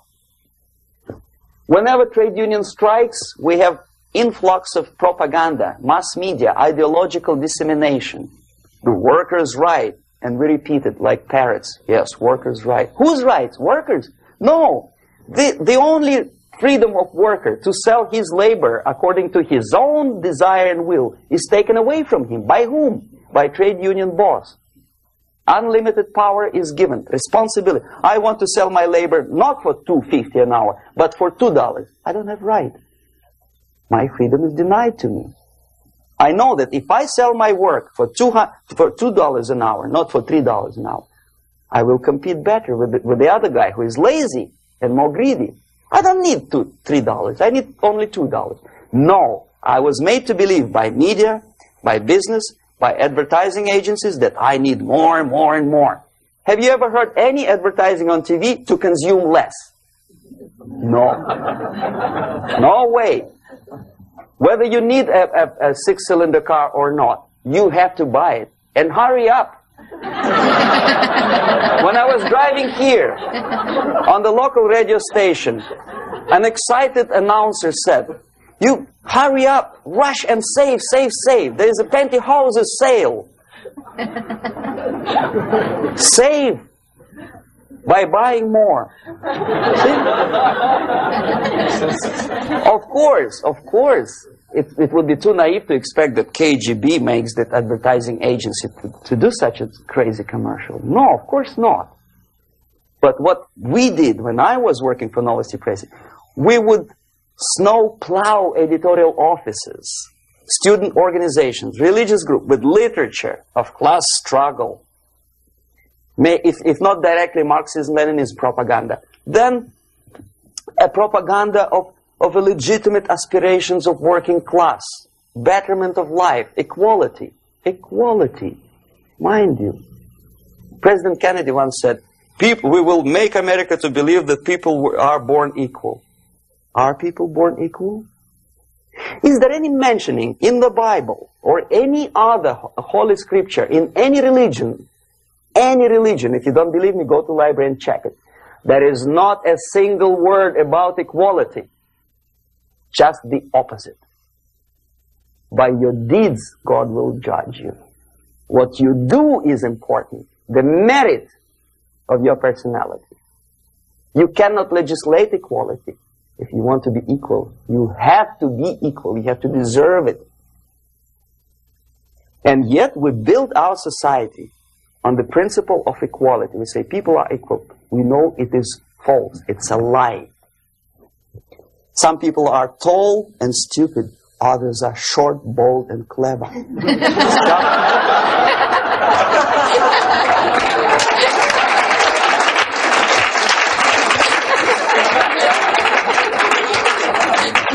If we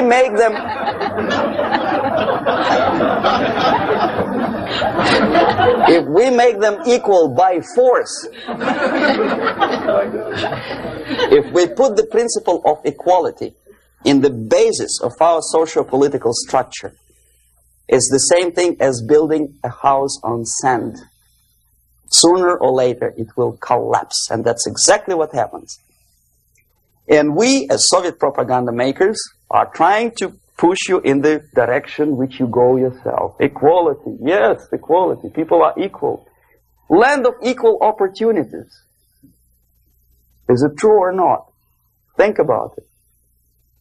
Equal opportunities. Should there be equal opportunities?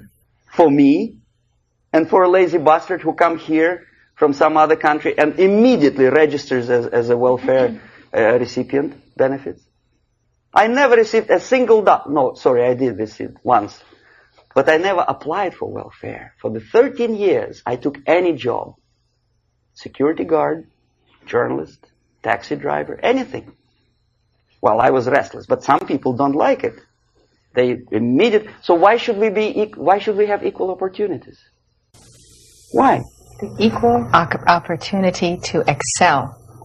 Equal opportunity in equal circumstances, yes, but we know people are different. To excel, yes, provided we reach the same level of excellency, perfection, which is hypothetical, distant future. Yes, maybe. But we know perfectly well that even with the best intentions, people could not be equal. Why should we have equality in the, say, legal system?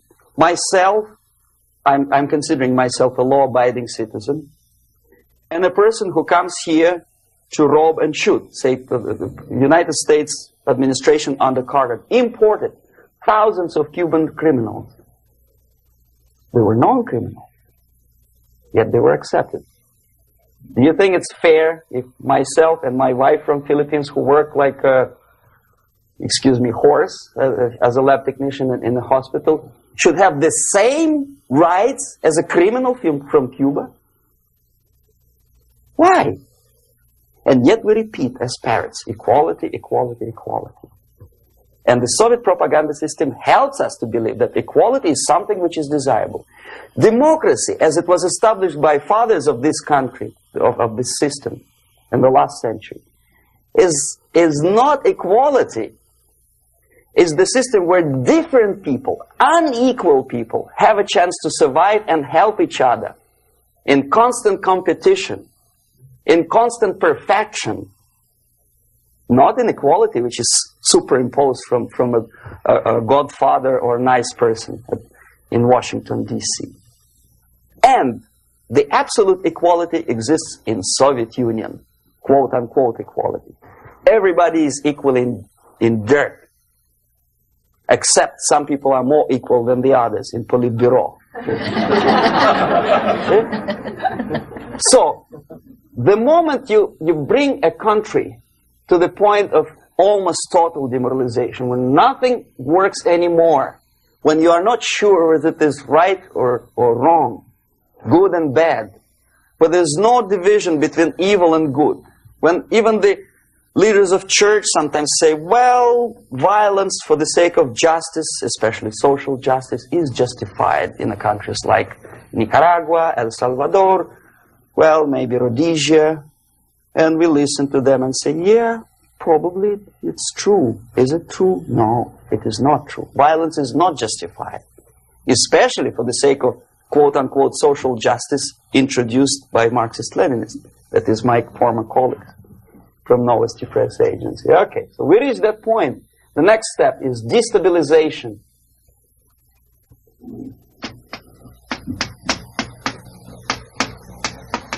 Again, this word says for itself what it is. To destabilize all the relations, all the accepted institutions and organizations in a country of your enemy. How you do it? You don't have to send a battalion of KGB agents to blow up bridges. No. You let them do it themselves. The area of application is, again, it's narrower now. Not like the previous case. The overt legitimate actions of the KGB in this case would be hardly noticeable.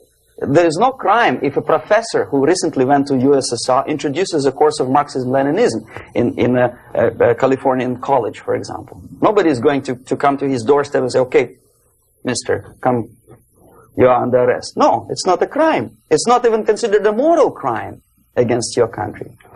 So the area of application here is narrowing down to economy, again, labor relations, right? To law and order, plus military. And economy, law and order. Yes, and again, the media, but wider scope, little bit different. I'll explain you later. Okay, basically 3 areas. Economy. The radicalization of bargaining process. If on that stage we still could achieve, theoretically, some positive compromise between the negotiating sides with say, arbitrary, introduction of arbitrary judges, a third side, objectively judging the demands of both sides. Here it's radicalization. On the stage of destabilization, we cannot come to compromise even within a family. The husband and wife couldn't figure out which is better. Husband wants his kids to eat at the table, and wife wants a child to roam around the room and drop food all over the floor. They cannot come to compromise unless they start a fight. It's impossible to reach a compromise, constructive compromise, between neighbors. Some people say, I don't like you to watering your lawn at that time because exactly at that time I'm walking my dog and he's getting nervous. He cannot pass his bowels, you know. So they cannot compromise. They go to a civil court or something like that. Radicalization of human relations. No more compromise. Fight, fight, fight. The normal, traditionally accepted relations are destabilized. The relations between teachers and students in schools and colleges. Fight. The relations in economical sphere between laborers and employers are further radicalized. No more acceptance of the legitimacy of demands of workers. Unlike Japanese, with the theory Z, if you ever heard about it, where the workers are involved in the decision-making process, therefore they don't have moral incentive to fight their bosses. In the United States, it's just the opposite. The harder is the fight, the better. The more heroic they look. When the Greyhound network was on strike recently, the correspondents of local TV networks all over the United States were approaching the strikers, and they say, oh yes, we are doing something nice. They look like heroes and they were proud. There was some family, the husband was bus driver. Now they decided in a protest against the bosses to camp somewhere in the forest. And they were presented to the audience as a heroic, nice people. You see? The violent clashes between passengers, picketers, and the strikers are presented as something normal. 10, 15, 20 years ago, we would be angry. Say, why so much hatred? Today we are not. We say, well, commonplace. Radicalization, militarization sometimes. As I explained on that stage, I took a step a little bit further. Shooting people. Okay, law and order now also is pushed into the area where previously people settled their differences peacefully and legitimately. Now, we are getting with this court cases in the smallest irrelevant cases. We cannot solve our problems anymore. The society at large becomes more and more antagonistic between individuals, between groups of individuals, and the society at large. The media puts himself in the opposition to the society in general, at large. Separate, alienated. Okay? On that stage, you remember I was talking a couple of hours ago about the sleepers. That's when the students from, say, United States, if they are trained in Lumumba University, or developing nations, that's the students I was dealing with, are being sent back from the Soviet Union here. Or if they were already in the United States, in the country, which is the object of subversion, they spring to action. The sleepers go up. They slept for 15 to 20 years. Now they become leaders of groups, preachers, I don't know, public figures. Prominently they actively include themselves in a political process. All of a sudden we see a homosexual. 15 years ago he did his dirty job and nobody cared. Now he makes it a political issue. He demands recognition, respect, human rights, and he rallies a large group of people. And there are violent clashes between him and police, his group and ordinary people, no matter what. It's black against white, yellows against green, doesn't matter where the division line goes. As long as this group come into antagonistic clash, sometimes militantly, sometimes with firearms, that is destabilization process. The sleepers, many of whom are simply KGB agents, become leaders of the process of destabilization. Doesn't mean that Comrade Andropov sends Comrade Ivanov to the United States. The person who takes care is already here. He is a respected citizen of the United States. Sometimes he gets money from various foundations for his legitimate struggle for, I don't know, human rights, women rights, kid lib, prison lib, whatever. There are sympathetic Americans who donate their money to him. This stabilization process usually leads directly to the process of crisis. In case of developing nations, that's the area where I was active. The process starts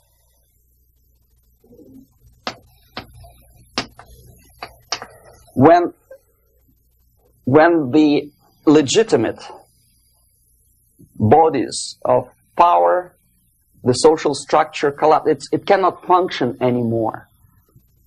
So instead, we have artificial body injected into society, such as non-elected committees.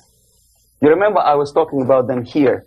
Social workers who are not elected by people, media who are self-appointed rulers of your opinion, some strange groups which claim that they know how to lead society forward. They don't usually. All they care is how to collect donations and sell their own concocted ideology, mixture of religion and ideology. Here, we have all this artificial body claiming power. If the power is denied to them, they take it by force. In case of Iran, for example, all of a sudden we have revolutionary committees. What kind of revolution? There was no revolution yet, and yet they had the committees. They were taking power of judgment. They had the power of execution, they had the power of legislation, and that they had the power of judicial. All of them combined in one person, who is half-baked intellectual, sometimes graduated from Harvard University or Berkeley. He comes back to his country and he thinks that he knows the answer to all the social, economical problems. Okay? Crisis is when society cannot function any more productively. It collapses, obviously. That's the word for crisis. So therefore, the population at large is looking for a savior. The religious groups are expecting a Messiah to come. The workers say, we have family to feed. Let's have a strong government, maybe socialist government, centralized. When somebody put the employers on their place and let us work. We are sick and tired of going to strike and missing overtime and all that stuff. We need some strong man, strong government, a leader, a savior is needed. Population is sick and tired already. And here we are. We have a savior. Either a foreign nation comes in, or the local group of leftists, Marxists, no matter what they call themselves, Sandinista, a reverend or some sort, Bishop Muzureva, like in Zimbabwe, doesn't matter. A savior comes and says, I will lead you. So we have two alternatives here. Civil war and invasion. Okay? See how it goes? Civil war, we know what it is. Lebanon is the best example. The civil war, which was artificially implanted in Lebanon by injection of force of PLO, Palestinian Liberation Organization. Invasion we had in many other countries like Afghanistan, name any East European country, it was invaded by the Soviet army. But the result is the same. The next stage is normalization. Normalization is a very ironic word, of course. It is borrowed from 1968 situation in Czechoslovakia, when the Soviet propaganda and after them New York Times declared the country is normalized. The tanks moved into Prague, so there is no more Prague Spring, there is no more violence. Normalization. At that stage, the self-appointed rulers of the society don't need any revolution anymore. They don't need any radicalism anymore. So this is the reverse from destabilization. Basically, it is stabilizing the country by force. So all the sleepers and activists and social workers and liberals and homosexuals and professors and Marxists and Leninists are being eliminated physically sometimes. They've done their job already. Okay? They are not needed anymore. The new rulers need stability to exploit the nation, to exploit the country, to take advantages of the victory. Okay? So no more revolutionaries, please. And that's exactly what happens in a number of countries. You remember Bangladesh? This is the crisis in which I was instrumental. First they had Mujibur Rahman. In 1971, he was the leader of People's Party, Awami League, with mustache like Stalin. He was in Russia many times. In 5 years, he was shot by his former colleagues, Marxists. He fulfilled his function. In Afghanistan, it happened 3 times. First there was Taraki, then there was Amin, now there's Babrak Karmal. They killed each other successively, one after another. The moment he fulfills his duty, the first one demoralized country, the second destabilized, the third one brought it to crisis. Goodbye, comrades. Babrak Karmal comes from Moscow and put into the seat of power. Same thing happened in Grenada recently.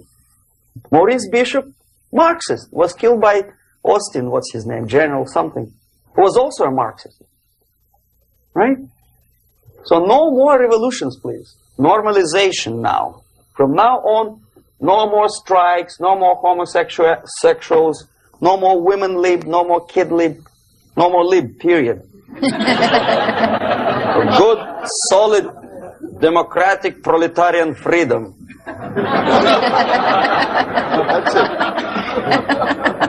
Now, to reverse this process takes enormous effort. When today, United States had to invade Grenada to reverse the process of subversion. Some people say, boy, this is not good, it's not kosher to invade the beautiful country, island of Grenada. Well, why didn't you stop the process here, when Grenada was just approached by leftists? Why not to prevent Maurice Bishop to come in power in the first place? Did Grenadians want him? Very questionable. They didn't know who was Maurice Bishop in the first place. He came to power by coup d'etat himself. Okay? No, we let the situation develop further and further and further until the crisis and normalization very soon. And then the United States decided to invade country, discovering that the country was absolutely a military base for the Soviet Union. Of course it's a drastic measure. Of course it's a pity that Marine Corps had to lose, what, 17 lives. Very bad. Why not to stop the process before it comes to crisis? Oh no, intellectuals will not let you. It's interference into domestic affairs. They are very careful not to let American administration to interfere in domestic affairs of Latin American countries. They don't mind Soviet Union interfere in these affairs. Okay. So to reverse this process from here, it takes only and always military force. No other force on earth can reverse this process at this point. At this point, it does not take military invasion of the United States Army. It takes strong action, like in Chile. A CIA covert involvement to prevent the savior from outside to come into power and to stabilize country before it erupts into civil war. Okay? Support the right-wing conservative forces. By money, by crooks or love, doesn't matter. Stabilize the country. Don't let the crisis develop into civil war or invasion. Oh no, your liberals will say it's against the law. The Congress will not appropriate money for covert actions of CIA. Why not? Should we wait till the normalization come and Soviet tanks land in Los Angeles airport? Now, at that point, at the point of destabilization, also the process could be reversed. Again, easily than this. No CIA involvement at this point. You know what it takes here? Restriction of some liberties for small groups which are self-declared enemies of the society. As simple as that. Oh no, the media and liberals will tell you this is against the American Constitution. How can we, by force, deny the civil rights to criminals, for example? It's not good. Okay? So we allow them to. Okay, if you allow the criminals to have civil rights, go on and bring the country to the crisis. This is a bloodless way to do. Curb the rights. I mean, not to put them in prison. No, I'm not talking about putting all the gays from San Francisco in the concentration camp. Do not allow them to take political force. Do not elect them to the seats of power, whether it is municipality level, state level, or federal level. It has to be beaten in the heads of American voters that a person like that in the seats of power is an enemy. Do not be afraid of this word. It is an enemy. If he is not an enemy here, he will be here. Later on, he will be shot, of course. But at this point, he is an enemy. Okay? You are doing great service by denying him a right to capitalize on his own crazy ideas and become a powerful man, a man who uses the seat of power. Restriction of certain freedoms and permissiveness at that point would prevent sliding into crisis and probably will return the process of destabilization. To curb unlimited power, monopolistic power of trade unions, here, at that point, would save economy from collapsing. To introduce a law to stop private companies of raping public opinion's mind in the direction of consumerism. No company must have a right to force you into buying more unless you want it. There must be a law You want to advertise your car? Okay. But not a single mentioning of buying it now and saving money. It must be against the law to force people to consume more. Self-restraint. Previously, before this process started, the self-restraint was a business of church, religion. Because our preachers, the fathers of church, would tell us, material values are good, but it's not the prime function of human being. Because you have to live with something. Obviously, the design for our life is not to consume more deodorants. There must be something greater. If such a complicated instrument as human body was created, obviously there must be some higher purpose for that. And it's very easy to avoid destabilization by denying the greedy companies one little freedom, one little liberty, forcing you into turning yourself into processors of unwanted products and goods. They turn you into machines, like the worm who there's inlet and outlet. So, and how long an average appliance lasts these days? Less than a year. Why?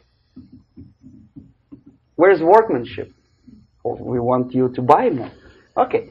Destabilization process could be easily overcome if, as I say, the society, by its own will or after persuasion by the leaders, will come to the idea of self-restraint.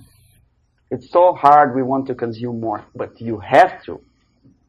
Unless you will come to this stage, when, as we say in Russia, if Sahara Desert ever becomes a communist state, there will be shortage of sand. So you have to curb your... You have to curb your expectations at this point before it's too late. But no, we don't want to do it. Demoralization process. Again, it's the easiest thing to reverse. First of all, by restricting import of propaganda. The easiest thing to do.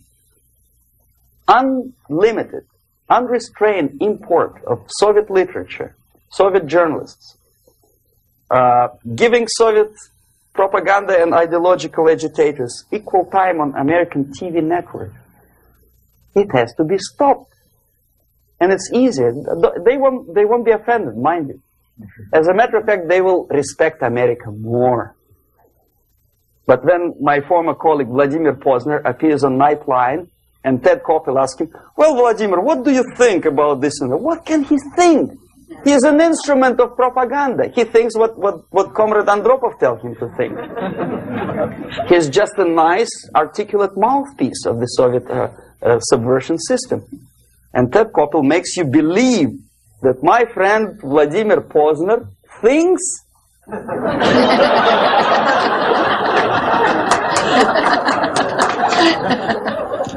the process of demoralization may not have started at all if at that point the country, which is a recipient of subversion, actively, not violently, but actively, prevents importation of foreign ideology.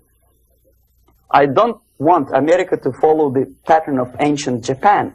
You don't have to shoot every foreigner when it approaches the sacred borders of the United States. But when he offers you a junk in the disguise of very shiny something, you have to tell him, no, we have our own junk.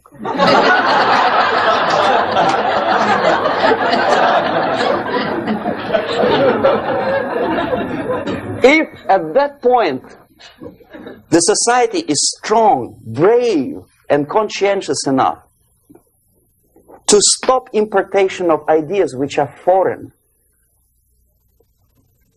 then the whole chain of events could be prevented. Recently I've been to Philippines and I was shocked how in big cities like Manila, children listen to deafening music. A melodious nation with long traditions of good, nice ethnic music introduced by Spanish long time ago, maybe 2 centuries, 3 centuries ago, I don't remember how long. All of a sudden listen to musical garbage, blasting their radios at full blast, at the full volume. Why? In India, I spent many years watching the reactions of Indians walking out of movie theaters after seeing Hollywood production. They couldn't figure out why Americans are so wasteful. They smash their cars, their shiny cars every 5 minutes. How come they shoot each other for $500,000? Is it true that they're so obsessed with sex? Can you imagine showing a movie where each 5 minutes there's a copulation on the screen to a country like India with long tradition of respect to these private matters, or to Pakistan? And United States expect these people to respect you? No way. Oh yes, they will see the movie. They'll pay 5 rupees to see that garbage. But they walk out and will tell their kids, don't respect Americans. Don't be like Americans. See? So, the process of demoralization could be stopped right here, both as an expert and as an import. And that takes one step, one very important thing to do. You don't have to expel all the KGB agents from Washington, D.C. The most difficult and at the same time the simplest answer to the subversion is to start it here and even before, by bringing back the society to religion, something that you cannot touch and eat and put on yourself, but something that rules society and makes it move and preserve it.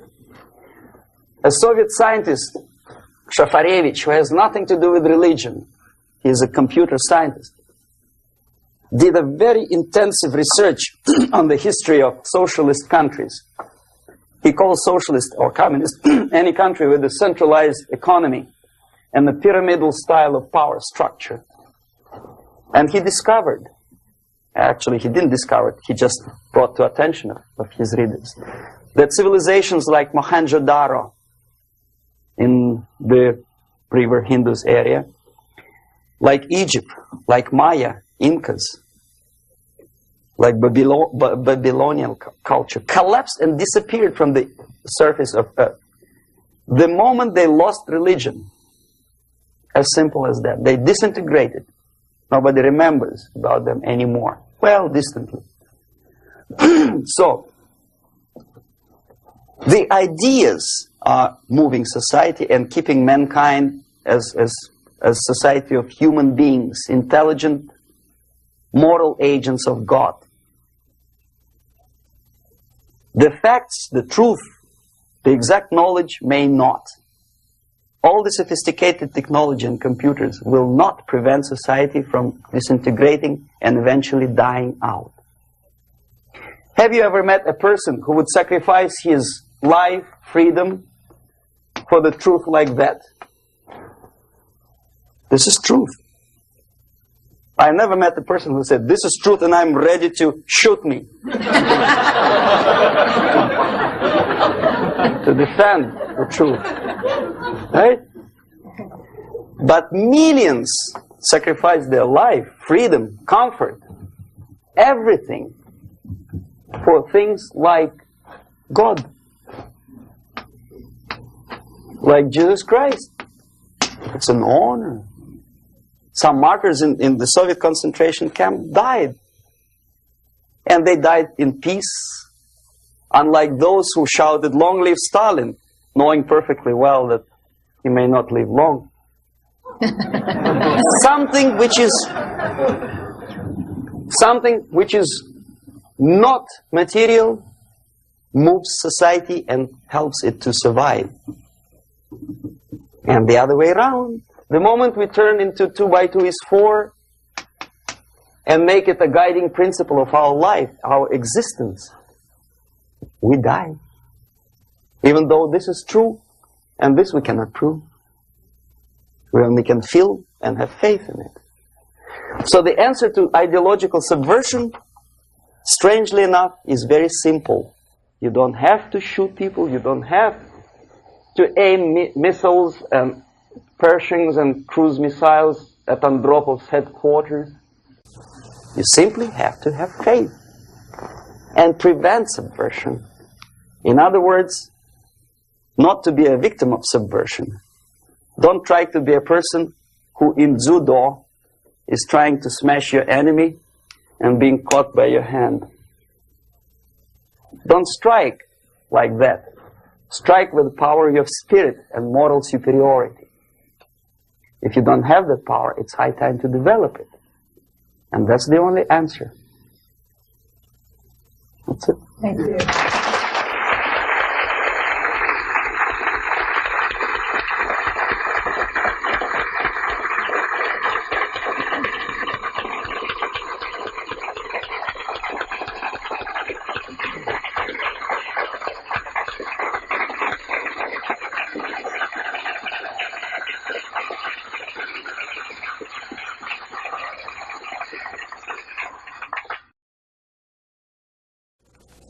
Can you describe how a concept is formulated, turned into propaganda, and then ends up on someone's bumper sticker or in a newspaper? What's the step-by-step process? The other thing is, how close is the Politburo to the actual propaganda creating process? Mm-hmm. And finally, the 007 incident was notable in the fact that it took a long time before the Soviets responded to it, and then the military took the lead in terms of explaining what had happened rather than the political organs. And I wanted to know why that actually happened. Mm-hmm. Okay. Now, the propaganda concepts are not being developed. They had been developed long time ago. There's nothing basically new in the concept of overall propaganda methods and goals. The ultimate goal, however ridiculous it may sound, or primitive or simplistic, is the world domination. Many experts in foreign policy would ridicule my opinion, but this is what it is. I saw it with my own eyes. I was a part of that. So, and my father was, I think I mentioned that before, he was an inspector of land forces. He traveled all over the world where the Soviet troops were stationed. So he knows perfectly well that the troops are not stationed there to collect harvests for Cubans or to help Afghanis to develop the hordes of cattle or goats. They are there for one purpose: world domination. The concepts, the immediate issues or problems are created, of course, for propaganda purposes, and they end up as a bumper stickers, probably not long. It takes really short period of time. Unlike some other things in the Soviet system, propaganda is one of the things that they don't save money on. And there is a huge apparatus of propaganda experts in USSR. Novosti Press Agency is just one of them, one of the organizations. But apart from them, there is a Department of Agitation and Propaganda within the Central Committee. There are faceless people, names of whom you will never learn. They're kind of classified. I didn't explain you the methods today because it will take us another day. The methods include such thing as semantic manipulation. The words and expressions are being coined at the rate of 5 expressions a minute by extremely clever, educated experts. And the media outside of USSR obediently repeats this cliché. I give you just several examples, not to take your time, not to bore you to death. Okay, I mentioned one thing, United Nations. The expression was invented by the Soviet propaganda experts, not by Americans. We know perfectly well it's not united, and it has nothing to do with nations. More than half of the delegations in UN do not represent any nation at all. They are disunited, obviously. The United Nations had not been able to solve a single military conflict. Nowhere in the world. They provoked war, yes, they took part in wars, but they didn't prevent expansion of communism, or they did not prevent a single war anywhere. So the true expression, the true term for United Nations could be disunited bureaucracies. Okay, another cliche which was coined in Moscow by experts of propaganda. National Liberation Movement. It's not national because most of the leaders do not necessarily belong to the ethnic group which they lead, number one. Number two, they are unpatriotic and unnationalistic because they obey orders from a foreign country, USSR. Okay? They are trained in USSR, they are paid by the Soviet system, and they work in the interests of the Soviet system. Liberation. Whom they are liberating? Who is being liberated? And movement. Movement, we understand, is something which moves, unlike something which is static. National liberation does not move. It's a war. If you call war a movement, probably, but it has nothing to do with the concept of movement in American terminology. It means a legitimate, overt, organized, voluntary movement. Right? I presume your church or your organization is voluntary. Nobody keeps you here by force. Okay, National Liberation Movement is an army of bandits, professional bandits, which are kept within the framework of the movement by force. If they betray, it's like in mafia, they are going to be executed. Okay, another example of semantic manipulation is free medical aid, for example. You think it's an American democratic expression? No way. The term was coined by the communists long time ago, at the time of Comintern. There's nothing free in this world. Everybody knows it. Least of all medical aid. It's a very expensive thing to render medical assistance to other people. Somebody, sometime, somewhere has to pay for it. Who? Taxpayer. Obviously. There are many other things that are being coined by the Soviet propaganda apparatus. Unfortunately, see, if I call myself a genius writer, for example, Los Angeles Times would not call me that, right? They will call me a strange, crazy Russian who calls himself a genius. Then why the hell they call liberation movements what they call themselves? Just because they are men? The logic is twisted. The stickers on the bumpers, I don't know. It depends on the ability of local forces to toe the foreign policy. How close is Politburo to implementation of propaganda actions? Very distant. See, Politburo is a group of self-imposed dictators. They don't really decide anything. The only objective of their existence and their life and their struggle is to stay in power. Unlike American politician who has two objectives. First, to be elected, and second, to be re-elected. The Soviet politician doesn't have the first objective. He does not have to be elected. He just makes his way in the party structure all the way up.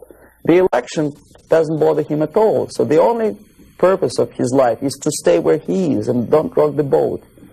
They don't make decisions. The decision-making level are the faceless group of experts, as I tried to explain to you. And the Politburo gives only the basic directions, what to be done, and the obedient servants of the highest caliber intellectuals are dutifully developing these things. Some independently thinking progressive academics in the United States think that come socialism they will be able to preserve their integrity and independence. It's wishful thinking. They will become obedient servants of the system that they are trying to force upon you. The Korean airliner incident, from my viewpoint, is not an incident at all. I believe it's a carefully planned and premeditated provocation I'm not sure whether they did it. They killed 268 people just to get rid of Larry McDonald, but it's feasible. I wouldn't be surprised if they killed more than 60 millions of their own men just to implement rotten ideas of Marx and Engels. You know, what would 268 people matter? Second, it is not a military blunder, and the order was not given by military. Never a single military officer of the highest caliber will take responsibility to shoot a civilian airliner. My father was an officer of general staff of the Soviet Army. I know perfectly well what I'm talking about. No officer would take responsibility. He'll be shot tomorrow. Are you kidding? The order was given by a civilian, by party apparatchik of the highest caliber, and I wouldn't be surprised it was Andropov. In any case, Andropov knew perfectly well what went on. The Soviet power structure resembles a triangle, unlike a love triangle in real life drama. It's a hate triangle. The seats of power are party, Communist Party, elite, of course, not the rank and file party, but the top of the pyramid. The KGB and the military, they hate each other, and each of them hate the other two. The most powerful is the party. This is the real power. The army and the KGB supposedly are servants of the party and the tools, the instruments of their power. But in fact, sometimes they are the power themselves. Andropov belongs to the most hated triangle, the KGB. My father hated KGB because he was military. Both of them, KGB and military, hate the party. Why? Because unlike in the United States, the party is the most adventuristic people. They want to invade countries. They give the orders for all kinds of adventures outside of USSR borders. They know perfectly well that comes war, they will go to bunkers and eat caviar and enjoy life, whereby military will burn in flames of nuclear war.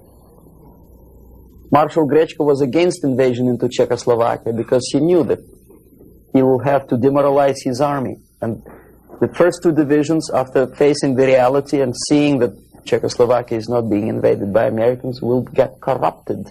So you have to replace them with other two divisions. And if you stay long enough, you will corrupt the whole Soviet army. He said, no, don't invade Czechoslovakia. But Comrade Brezhnev said, who the hell they are? They think they deserve more sausages and butter. So show them tanks. So he did, he obeyed. The KGB and the army sometimes are in cahoots against the party.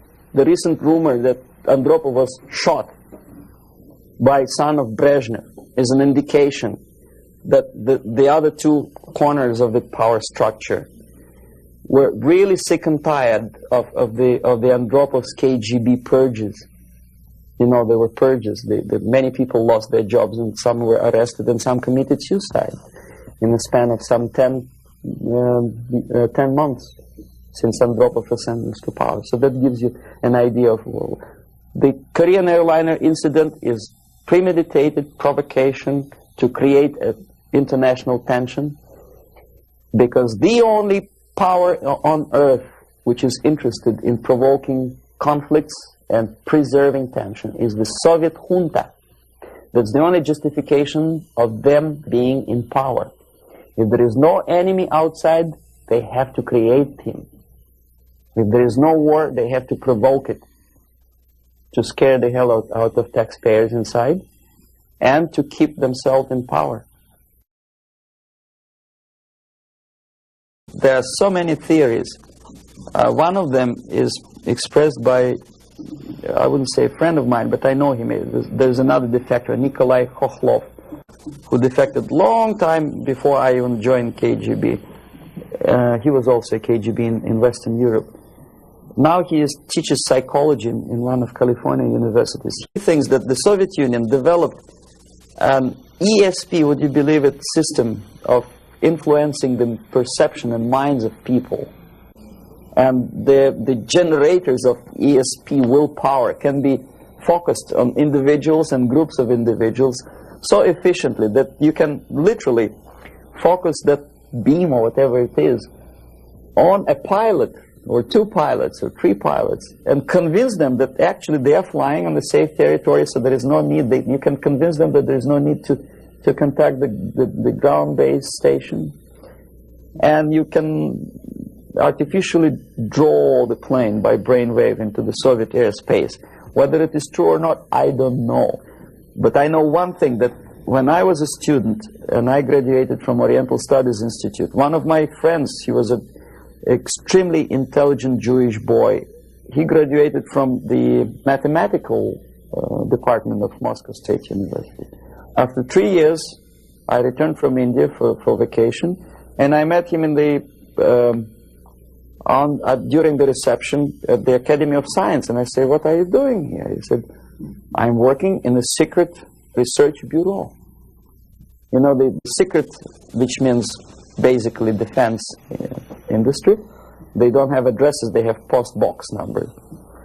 And I say, is it that much secret that you cannot tell me what you research? He said, "You wouldn't believe me, brain waves."